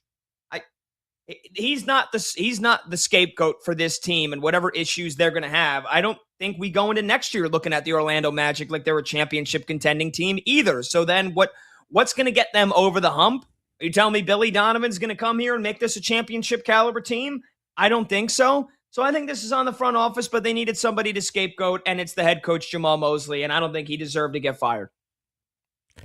So I'm not going to say he deserved to get fired, but we knew it was coming. And to be honest with you, the Magic have been after Billy Donovan for a long time. I mean, they wanted Billy Donovan a while ago. He didn't want to leave Florida to go to Orlando. He ends up leaving Florida a couple of years later and goes to the Bulls. But I think that it's a sure. I think that's why they fired Mosley. It had nothing to do with the fact that they went to the playoffs, and it had nothing to do with the fact that they blew a 3-1 lead. It had to do with the fact that, one, Paulo Banchero clearly doesn't like him, and two, they want Billy Donovan. And I think Billy Donovan takes over this team. It's home for him, basically.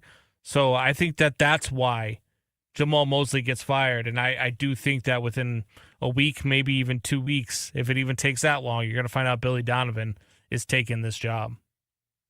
Wow, so you're pretty dead set that Billy Donovan's going to be the next Magic head coach as well? Because I know Brad felt strongly about it, and I don't really see any candidates on paper that would be a better, that's like, oh no, Billy Donovan ain't gonna be the coach because this guy's available. So yeah, I don't. There's gonna be a couple guys who are available that you look at and you have big names, but the Magic have been after him for so long. He's like that golden goose. And now they have a chance to go get him, and he doesn't have anything standing in his way. He's not at Florida. He left the Bulls, so there's nothing stopping Billy Donovan from taking this job, and I think the Magic are going to pay him. Yeah, and I'm just I'm looking at the other teams here in this postseason that are still playing that maybe Orlando thinks they can maybe wait out for. Like JJ Redick, no. Oklahoma City's not firing Daigneault, even if they get bounced by the Lakers like that. There's no shot that's happening. Minnesota's not getting rid of Chris Finch. Mitch Johnson's not going anywhere with San Antonio. The Knicks aren't going to fire Mike Brown after 1 year. I don't think the Sixers are going to fire Nick Nurse. So then it just comes down to Cleveland with Kenny Atkinson. I doubt it. And I don't think Orlando would be holding out hope for Kenny Atkinson if they have Billy Donovan available. So then the other one would be Detroit with JB Bickerstaff, and it doesn't feel like they're going to fire him because of the success they've had this year. So yeah, it kind of feels like it's Billy Donovan or it's some assistant not out of the woodwork, but somebody that we're not even thinking of could be the next head coach by the Magic. Okay, all right, let's move on. Next hot or cold here, Combs. I asked this to Brad before, but it's pretty incredible that we are nearly 40 games into the season here for every baseball team. We're close to that. We're about 34, 35 games. And everybody in the NL Central is above 500. So hot or cold, the NL Central will have 3 playoff teams this year. Hot. Very hot. And I told you this before the season started. I'm high on the Reds. I'm still high on the Pirates. And obviously, I hope the Cubs can continue to find ways to win despite all of the injuries. And as long as they continue to do that, as long as they continue to have these streaks where, sure, maybe they'll lose 4 games in a row, but then they're going to win another 5 or 6, and they keep going, 7-3 in their last 10, 6-4 in their last 10, they're going to win some baseball games. And I've heard the rumor, Baseball Prospectus saying 85, 86 wins is going to win this division. I think it's going to be more than that ends up winning this division. I think that the Cubs, the Reds, and the Pirates are going to be your 3 playoff teams out of the Central Division. And to be honest with you, I wouldn't be shocked. I wouldn't be stunned if they had 4 teams out of the Central Division make the playoffs. Wow. So just one, so each division winner and all 3 wildcard teams coming out of the NL Central. We haven't had that, right? Since Major League Baseball only expanded to 6 teams, 4 years ago? And I don't think we've ever had 4 teams in one division. That would be history. History. It's never happened. You've had 3 teams from a division, but you've never had 4 teams from a division. Yeah, I mean, at this point, again, it is still early. We're only a couple of weeks away, I think, from that disclaimer of being able to say it's not early anymore. But This has been an incredible start. Again, with how much the Phillies and the Mets have sputtered, I think the Phillies are cooked, even though they've got on a bit of a hot streak here since they fired Rob Thompson. They're still 5 games under, and they're still 10 games out of first for the NL East. The Mets have been an atrocity. I don't think the Marlins or Nationals will be good. Those are 2 teams that are under 500 that look like they'll probably be there for the most of the season. So yeah, it's very viable for me to think one team out of the NL East. What it's going to come down to is whether or not the Padres get a wild card spot, and I think they will. So I don't think 4 teams from the NL Central, but I do think I'll go hot here, Combs. And this is a change for me over the last couple of weeks, changing my opinion. I do think 3 teams from the NL Central will get in. I said it before the season. I said the Brew Crew would win the division, much to your chagrin. I said the Cubbies would be a wild card team. But now at this point, I do think, despite having a negative run differential, and not just a negative run differential, the Reds are a negative 22, which is incredible. Like, they win close games or they get blown out. To have a negative 22 run differential and be 6 games over 500, that's pretty crazy. But I do think they're a pretty good ball club. And I think that they're, a lot of their young players are really starting to put it together. Like Ellie De La Cruz is having a career year. Sal Stewart has been phenomenal. He's going to be in the running for Rookie of the Year. And some of their other guys, Nathaniel Lowe is hitting the cover off the ball, despite the fact that he's already missed about 10 to 12 games. And their starting rotation's pretty solid. It's not deep, but it's been pretty solid. So I'll say the Reds end up being a playoff team, and that's where I think that 3rd team comes from. So I'll agree with you. I'll go hot as well. Yeah, I think if the Brewers are going to get in, it's going to be the 4th team. They're going to be the team that barely backs into a wild card. Look, I get what you're saying, and I understand. They're losing again tonight to the St. Louis Cardinals, who are coming out of absolutely nowhere. They're down 5-1 in the 8th. But the Brewers, look, they just don't have the same pitching staff that they had last year. Their lineup isn't as good. They're not scoring the runs the way that they were last year. Last year was a good season for them. Last year was a season nobody saw coming. I know you want to hang on to it because it was your preseason take, but I think at some point here, probably by the end of May, you're going to be like, I was wrong about the Brewers. Really? You think at the end of May I'd be giving up on this team? The Brewers could be 8 games under 500 at the All-Star break, and I'm not going to give up on them. Yeah, you're that guy. No matter what. I'm not giving up on my take. And not until September 30th, when the season is over, even though they're eliminated on September 10th. I'm not giving up. Hold on, Combs. I'm not giving up. I just said I'm changing my opinion. I did think initially only 2 teams out of the NL Central will make the postseason. I think it will be 3 now. I think it will be 3. But I'm not giving up on the Brew Crew. Not when they got the best manager in baseball in Pat Murphy. Stop. How are you going to tell me this trolling. Guy's not the best manager in baseball? He's literally won Manager of the Year back-to-back seasons. They're the best manager in baseball, Pat. Yeah, who would you say? Best manager in baseball is in Los Angeles, who's won 2 straight World Series. That's you the think best Dave manager Roberts is a better manager than Pat Murphy? I think there's a lot of managers right now. Tito Francona is a better manager than Pat Murphy. My 9-year-old nephew could manage the Dodgers to a World Series victory. So you're going to tell me Terry Francona is not a better manager than Pat Murphy? Tito Francona is a tremendous Hall of Fame manager. He got the Reds to the postseason last year. That was awesome. That was an awesome job, and he's got the more decorated resume for sure. Aaron Boone?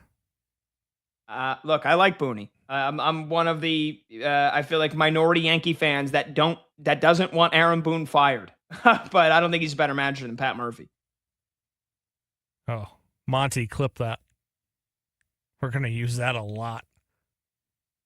Would you say Alex Cora? He's fired. He's without a job. I'm gonna clip that and I'm gonna send it to the Yes Network for when you do Yankees postgame. Well, luckily that would be with WFAN, not Yes Network. I mean, come on, what am I supposed to be a homer in every sense of the word? Oh, Aaron Boone, best manager. I did say Cam Schlitter was going to win the Cy Young. He is the favorite right now in the odds market, and I did say Aaron Judge would win the MVP and that Aaron Judge is the best hitter on the planet. So, I mean, look, man, I just call him how I see him. I got you. Pat Murphy's not the best manager in baseball. We'll take a short break. 310-840-4910. We got some more hot or cold based off of the top headlines of the weekend. Again, the Canadiens winning a Game 7 yesterday. Did they deserve to win it? Should we be discrediting them for their goalie standing on their head when they made history in a bad reason in the win? Plus, will Tarek Skubal still be a Tiger at the deadline off the major news today that he's having surgery? That and still much more to come. We'll get you a scoreboard playoff update as well. 310-840-4910 is the number to join the show. This is BetMGM Tonight here on Westwood One Sports.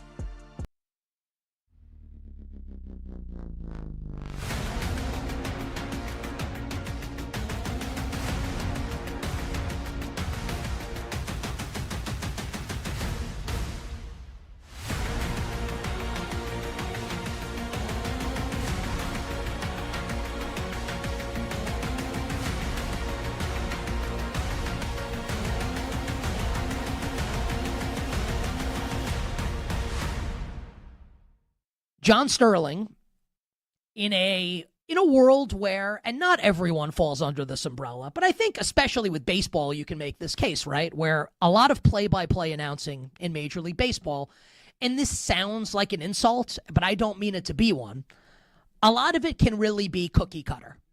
And a lot of play-by-play broadcasters sound the same, right? Where you can turn on a broadcast and you don't know if this is X team or Y team, right? Which play-by-play, like who the voice is that's calling it, because a lot of them sound the same, their delivery is the same, etc. John Sterling, a true original. Someone who absolutely stood out and cut through. And whether you liked or disliked his style, which is absolutely loud and over the top, weaving humor in, and whether you found him to be funny or not, the attempt was obviously there. I did find him to be very funny. It is high. It is far. It is gone. All the home run calls catered on various players, whether it's an A-bomb from A-Rod, a Thrilla from Godzilla, Burn, Baby Burn. I mean, so many great ones over the years. Whether you liked it or didn't like it, you have to acknowledge that the man stood out.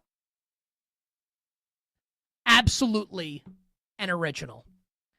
And I know a lot of people would look at the faux pas that John would make, right? It is high, it is far, it is caught in the infield, right? Where as he aged, right, and he died at the age of 87, he was calling games well into his 80s. And as he progressed in age, you know, like he would make mistakes calling games, and it kind of became like something that Yankee fans would joke about and people would take shots at him for.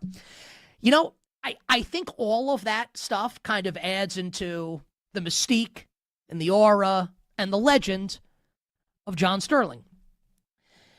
And I try not to play this card terribly often, but I'll play it here.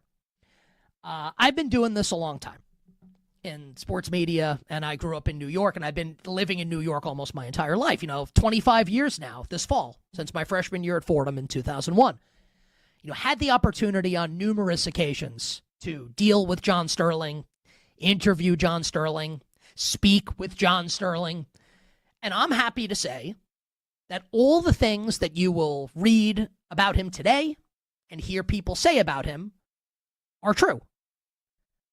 That this was an exceptionally kind and sweet and a man who was unbelievably generous with his time to a young broadcaster like me, who he didn't have to be nice to, didn't have to take the time to sit down and speak with, but he did. And I'm far from the only broadcaster who will say this, right? I'm far from the only Yankee fan who will say this. Far from the only sports fan who will say this. And will point to the impact that this man made, not only in the booth calling games, but on the lives of many people. And I'm not going to tell you that like John Sterling changed my life or anything like that. I'm sure it's true for some people, right? That is actually true. But I can tell you that in a space, and you could say this about all people, right? Not everybody's nice. Not everybody's going to look out for you. Not everybody's going to give you their time. So when people are nice and are generous and do try and help you, I think it's important to recognize those people, whether they're public figures or not. And John Sterling absolutely did that.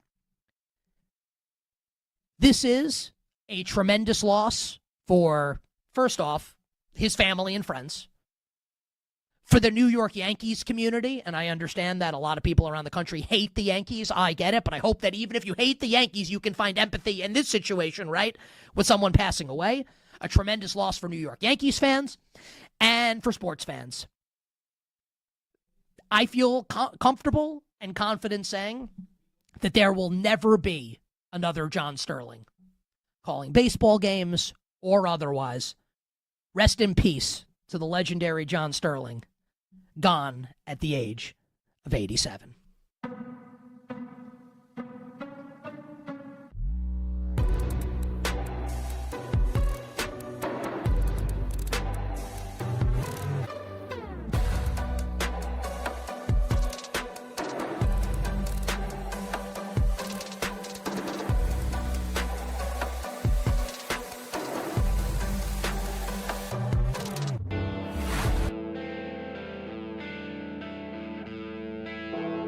When the game goes live, the conversation turns up. BetMGM Tonight continues now.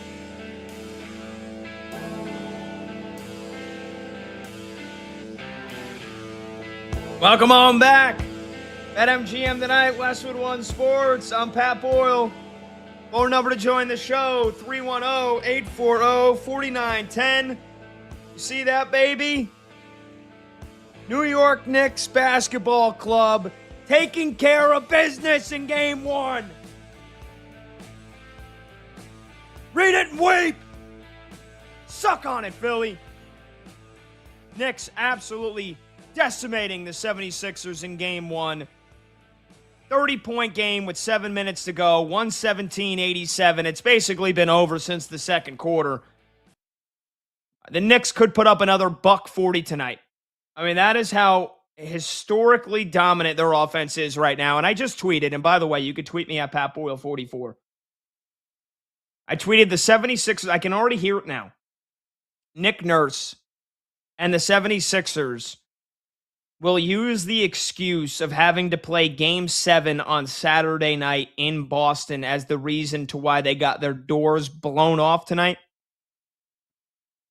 But we all know that the Knicks are just a flat-out better team across the board.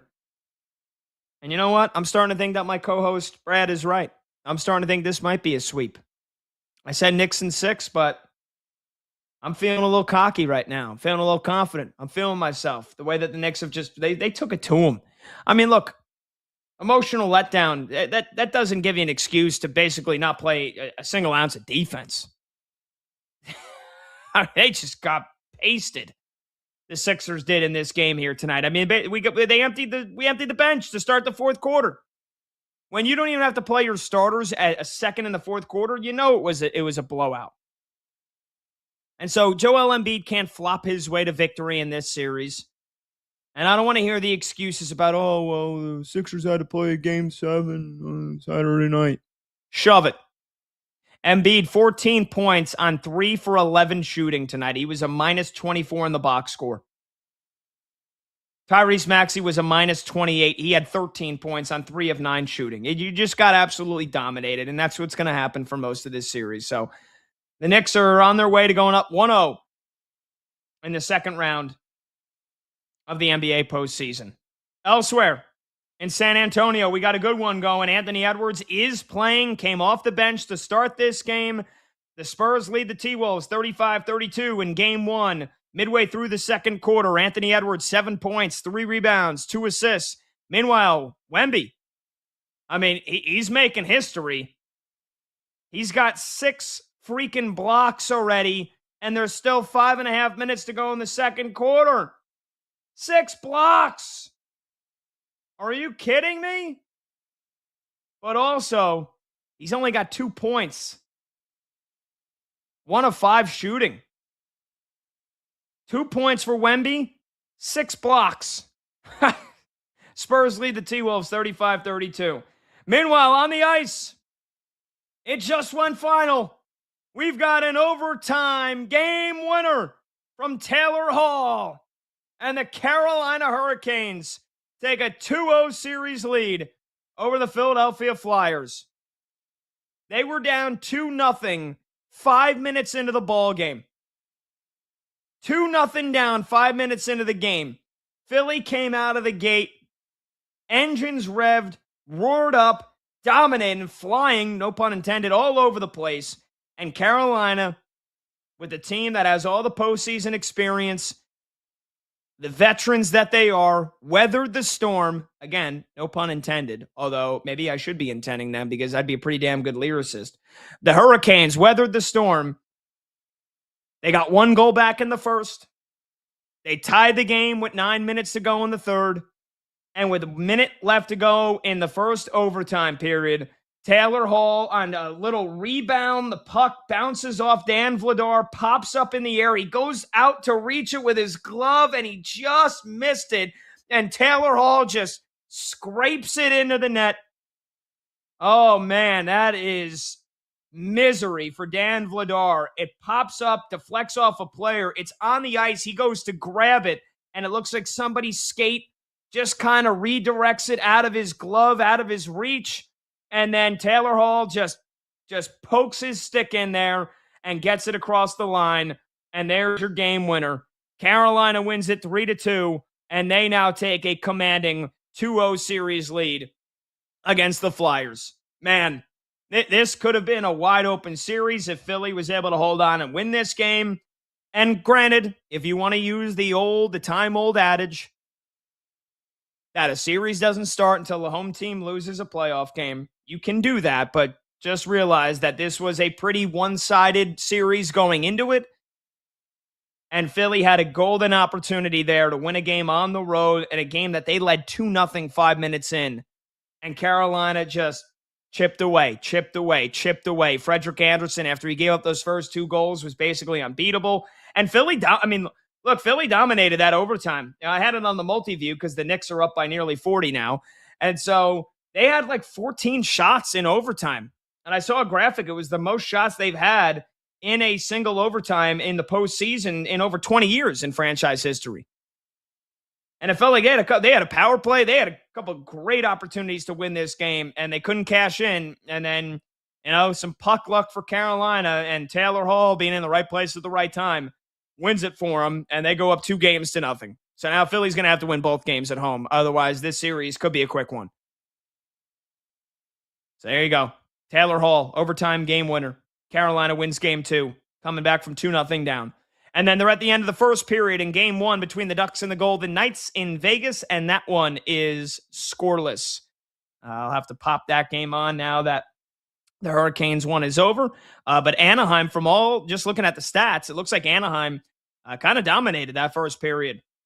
Outshot Vegas 11-6, out-hit Vegas 16-11, won more faceoffs. Had, let's see. They actually did have 7 giveaways, so they gave the puck away quite a bit. But, the Anaheim Ducks, gritty team. I know one of our listeners, Ross in Jersey, actually picked them to win the cup. I think as a Rangers fan, that was more so just like an emotional hedge of anything that Jacob Trouba and a couple of the other former Rangers were going to win a Stanley Cup the second that they get off the New York Rangers. But they look like a damn good squad. Chris Kreider and Jacob Trouba, the former New York Rangers. So we'll keep you posted on that. But let's get back to a little hot or cold here with producer Brandon Combs. Again, the phone number to join the show, 310-840-4910. Combs, I want to ask you this one here. I want to start it off here for this segment. That game 7 yesterday between Montreal and Tampa Bay. Montreal wins it in overtime. An incredible series. There was never a lead of larger than 1 at any point in the 7 games. Canadians win it yesterday 2-1. 9 shots on goal. Fewest in a win in the entire history of the Stanley Cup playoffs. Canadians had 0 business winning that game 7 yesterday in Tampa Bay. Hot or cold? Cold. And here's the reason why. Look, it was the Tampa Bay did their thing for the first and second periods, and it was still a tightly contested game. But in that third period, man, the Canadians just dictated the pace.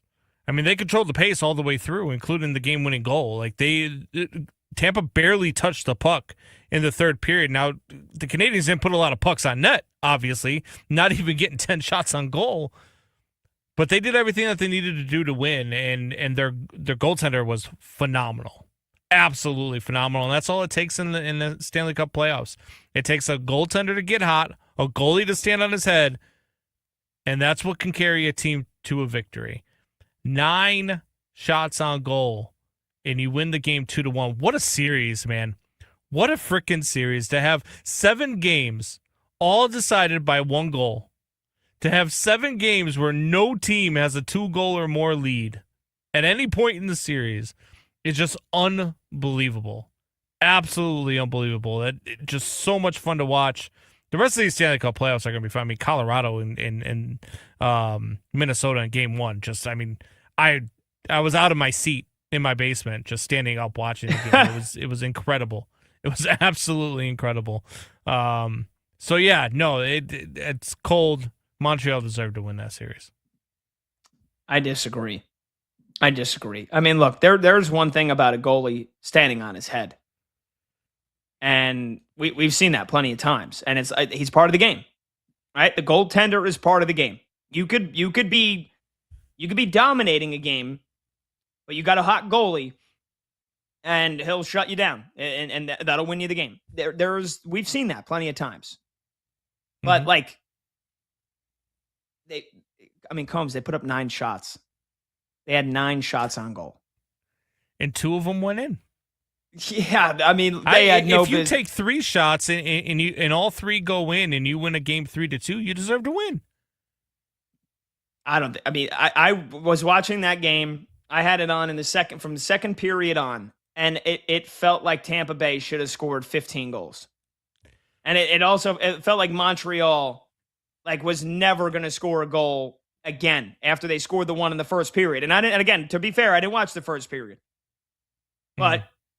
To see Tampa Bay from the second period on dominate that game, and the goal that Montreal scores with Alex Newhook in the third period, that's the goal they score after just the very few chances they create, and Tampa Bay's constantly pressuring in Montreal's defensive zone. They've got Dobish making blocker saves, goal pad saves, standing on his head, split save, stopping everything that comes in his path. And the Canadians win that game. They didn't have any business winning it. They didn't deserve to win it. I would say they got lucky. I would say Montreal was more win selective. I think I've seen in a long time. Montreal was more selective. They were selecting their shots. They were picking the time. Tampa Bay was just shooting at everything. And look, you're right. I mean, it did seem like a lot more goals should have been scored by Tampa Bay, but they weren't. I mean, that's the beauty of hockey. That is the beauty of hockey. That is the art of hockey. I loved every bit of that game. That game was so much fun to watch. That series was fun to watch. And if you followed that series all the way through, I tweeted out yesterday that if you're even a fringe hockey fan, you should turn on Lightning and Canadians right now. Because you just should. If you are somebody who's like, oh, when I go to the games, I watch, but it's not my thing. I just can't get into it when I'm at home. You should have watched that series. Because that series would have made you a fan. That's why I love playoff hockey, because playoff hockey will do that to you. And that's what you got yesterday. That's playoff hockey, Pat. Yeah, all right. I mean, that still doesn't change my opinion that they did not deserve to win the game. Speaking of which, by the way, we'll continue on with hot or cold here. I just want to get this read in before I forget, since we are talking a little hockey, in case you're listening and you open up your BetMGM app. This from our friends at BetMGM. With BetMGM's Hat Trick Jackpot, you have the chance to win your share of $10,000 in bonus bets during each playoff game. Just place an anytime goal scorer wager, and if your guy scores 3+ goals during that game, you will win a share of $10,000 in bonus bets. Did anybody score a hat trick yesterday, by the way, in that Avalanche Wild game? I don't think anybody did, which is crazy. 15 goals. Makar had 2 from the same spot on the ice. Yeah, Cale Makar had 2, but out of 15 goals, we didn't have a Hattie. at all. That's crazy. And Cale Makar is the only guy that scored 2 goals for Colorado. You had 8 different goal scorers. Unbelievable. And for Minnesota, incredible. Nobody scored more than a goal. You had 6 different goals. So how about that? You had 14 different goal scorers yesterday in that game. That's wild. Yeah. The Cale Makar goals, too, both of them. If you go back and watch both of them, it looked like you're watching an instant replay of the first one when he scores the second. Yeah. I mean, they were the exact same goal from the exact same spot on the ice to the exact same spot in the net. It was incredible. Pure cinema was that game yesterday. It was so much fun. It was on crack. It was on crack. All right. Phone number to join the show, 310-840-4910. We'll close out with your calls, with your texts, with your tweets at PatBoyle44. When we return, Combs and I will debate a little bit more as well. Tarek Skubal, will it be a Tiger or not at the deadline? And plus, did Jaylen Brown have a right to complain about the officiating after Boston choked that series away? He's producer Brandon Combs. I'm Pat Boyle. This is BetMGM Tonight, right here on Westwood One Sports.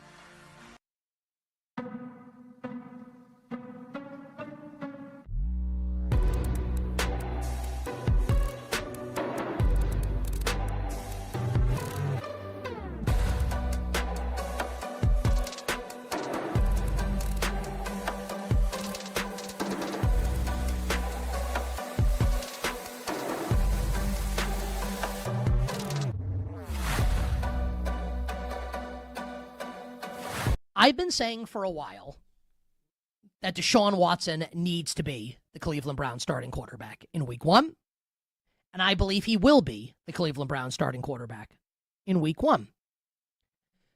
Now, please don't confuse what I'm about to say, right? I am about to endorse Deshaun Watson to start for the Browns. That does not mean that I think Deshaun Watson is a good human being. Who thinks that? With everything that like he's been alleged of doing and, whatever. No one here is to defend Deshaun. No, I'm not trying to defend Deshaun Watson, the human being. That's not what this is. But let's think about the Cleveland Browns for a second here, right? And acknowledge that the Browns will likely try and get their quarterback in the first round of next year's NFL draft, right? So the Browns, I actually love their NFL draft, what they did in the NFL draft. You got your left tackle in Spencer Fano, who has a ton of versatility right on the offensive line.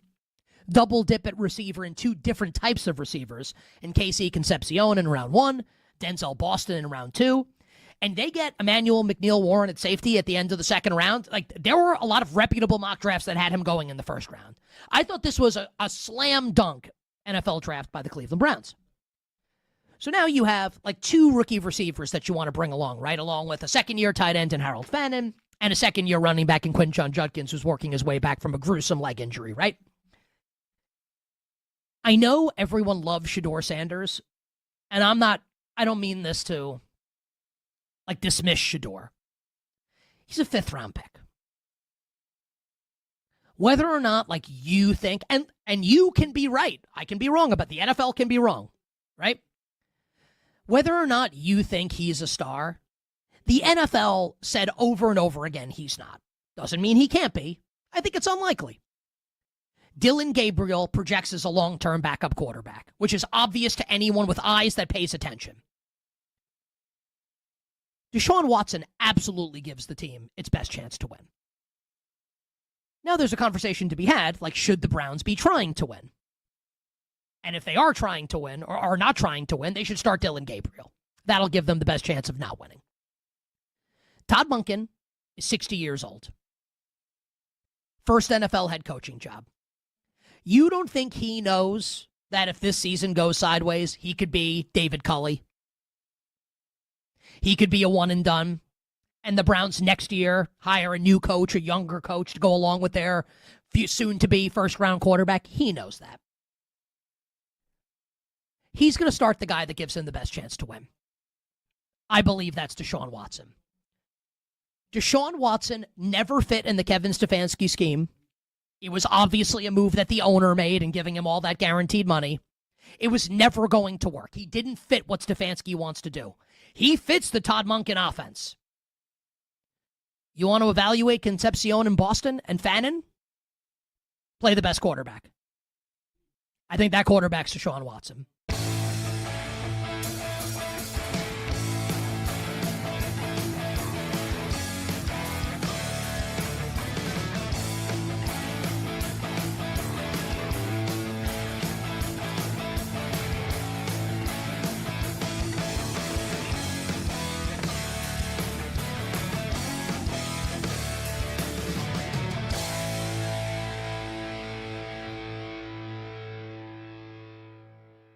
Is Jeremiah Love going to go the way of Ashton Genty last year for the Las Vegas Raiders with not a great offensive ecosystem around him in 30 seconds?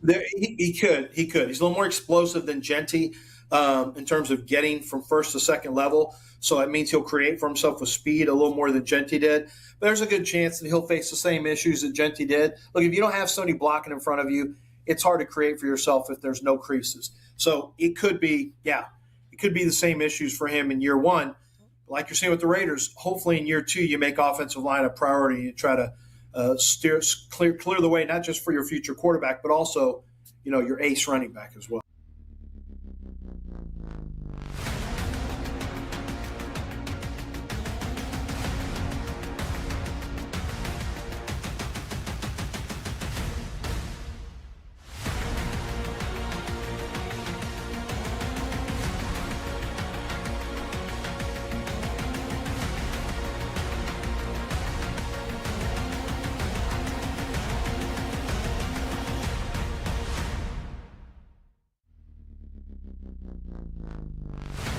Loud opinions and money time moments. BetMGM Tonight rolls on.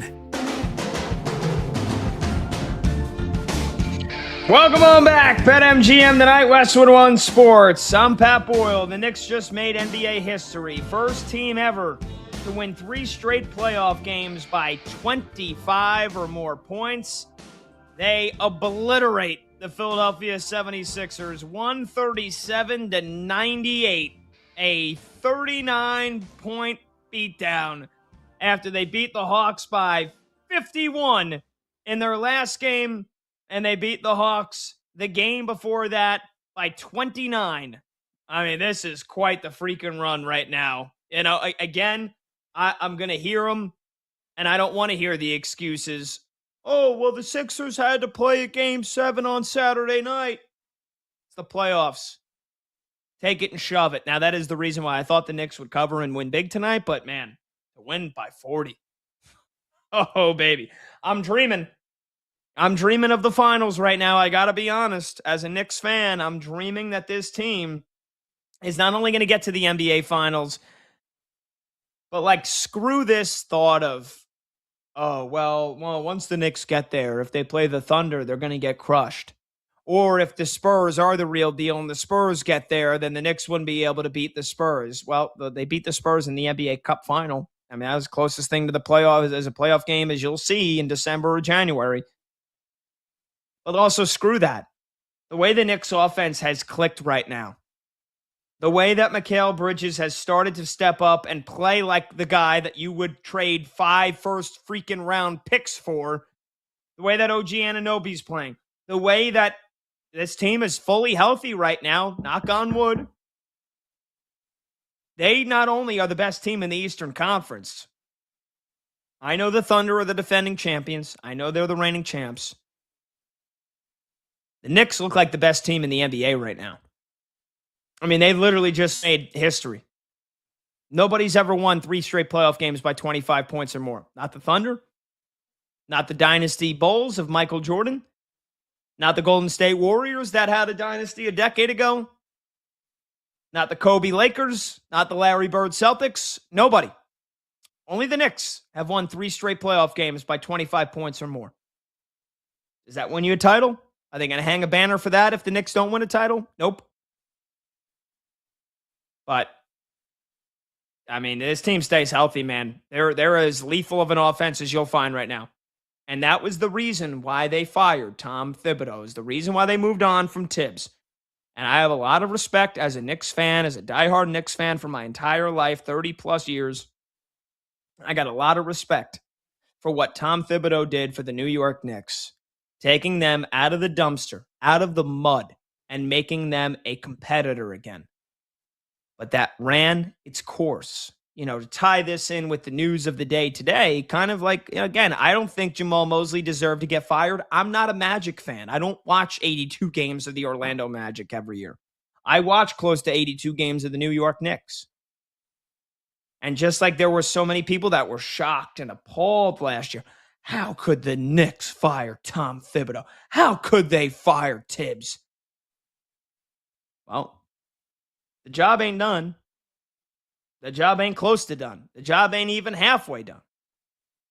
But these last 3 games, this is the reason why they fired Tom Thibodeau. It's a team that could score 125, 130 points in the postseason and not have to rely on Jalen Brunson pounding the rock into the floor, ISO ball, boring, no offense, no creativity, predictability, boring. Jalen Brunson, boring. That's what the Knicks offense became in the playoffs the last couple of years. It was tough to watch. It was excruciating to watch. And they fell back into that a little bit in those 2 games they blew against Atlanta. And could that rear its ugly head if they are, in the conference finals against Detroit, if that's what ends up happening?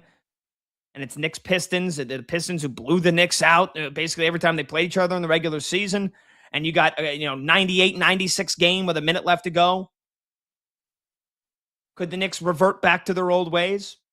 They could. But man, I've never seen it look so easy on offense in my entire life for a Knicks team that I root for than how easy it's looked for them the last couple of games. So, yeah, I'm dreaming about the NBA Finals right now, and I'm dreaming about a ticker tape parade down the Canyon of Heroes in New York City. Sue me for it. All right, let's get you one final scoreboard update here. Halftime in San Antonio. Speaking of history, let me check. Most blocks in an NBA playoff game, because Victor Wembanyama's coming up on it. And a quick Google search. Again, I'm going to assume this is correct.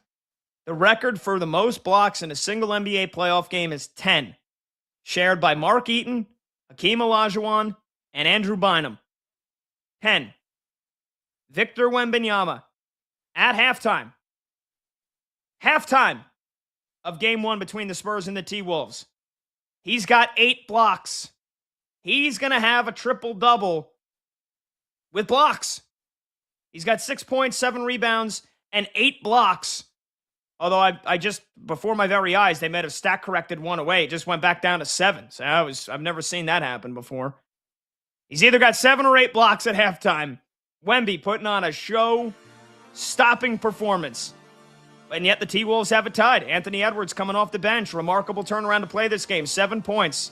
So tied up at 45. Can't wait to see you guys tomorrow and talk about how that game finishes. Break down so much more in the world of sports. Thanks to Brandon Combs. Thanks to Monty. Thanks to my co-host, Brad Evans. Thanks to Chloe Pratt, Zach Kroll, Max Sheedy. I'm Pat Boyle. We'll see you tomorrow, 6 p.m. Eastern, right here, BetMGM Tonight on Westwood One Sports.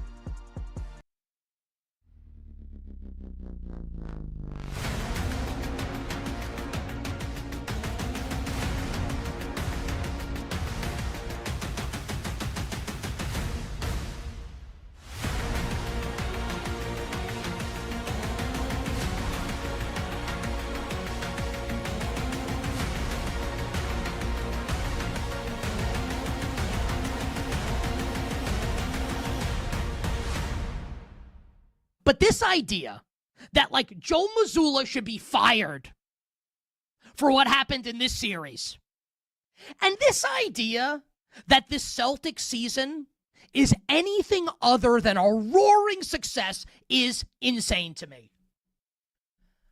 I know that we collectively, as sports, forget about sports fans, as people, but especially as sports fans, right? We have short memories. So it's tough to remember that coming into this season, and I'm not saying everybody felt, I felt this way, I was wrong, and I know not everybody felt this way, but I think a lot of people did. And I know that the Celtics kind of took a lot of pleasure, especially Jaylen Brown, who can't stop talking. Like, hey, Jaylen, like, you lost to the Sixers. Like, you don't have to keep calling Joel Embiid a flopper, even if he is. Like, you lost. Sorry. Jaylen Brown, among other Celtics, took pleasure in everyone that called this a quote-unquote gap year for the Celtics, following Jason Tatum blowing out his Achilles last year in the Eastern Conference semifinal loss to the New York Knicks. Boston, who played without Jason Tatum for the vast majority of the season. And I know, like, we all want to do this thing afterwards where it's like, well, obviously they were going to be really good. Really? Who thought so? Betting market didn't think so. A lot of really smart people that I know that love the game of basketball didn't think. Doesn't mean everybody thought so, but most people didn't. They were the 2 seed in the Eastern Conference this year and didn't play with Jason Tatum for the vast majority of the season. The 2 seed in the Eastern Conference. They won the NBA title 2 years ago. So yeah, is it the most aesthetically pleasing brand of basketball watching these guys chuck up 1 billion threes a game? Not when they don't go in. And I understand that. I get it. Live by the 3, die by the 3. But again, like, lest we forget, because we have short memories, that 2 years ago, not only did they live by the 3, they won the damn championship. Like, they won the NBA title with this guy coaching the team. And now we're going to do this thing where, like, he sucks. And, like, this season was a disappointment? Like, come on. Like, miss me with that.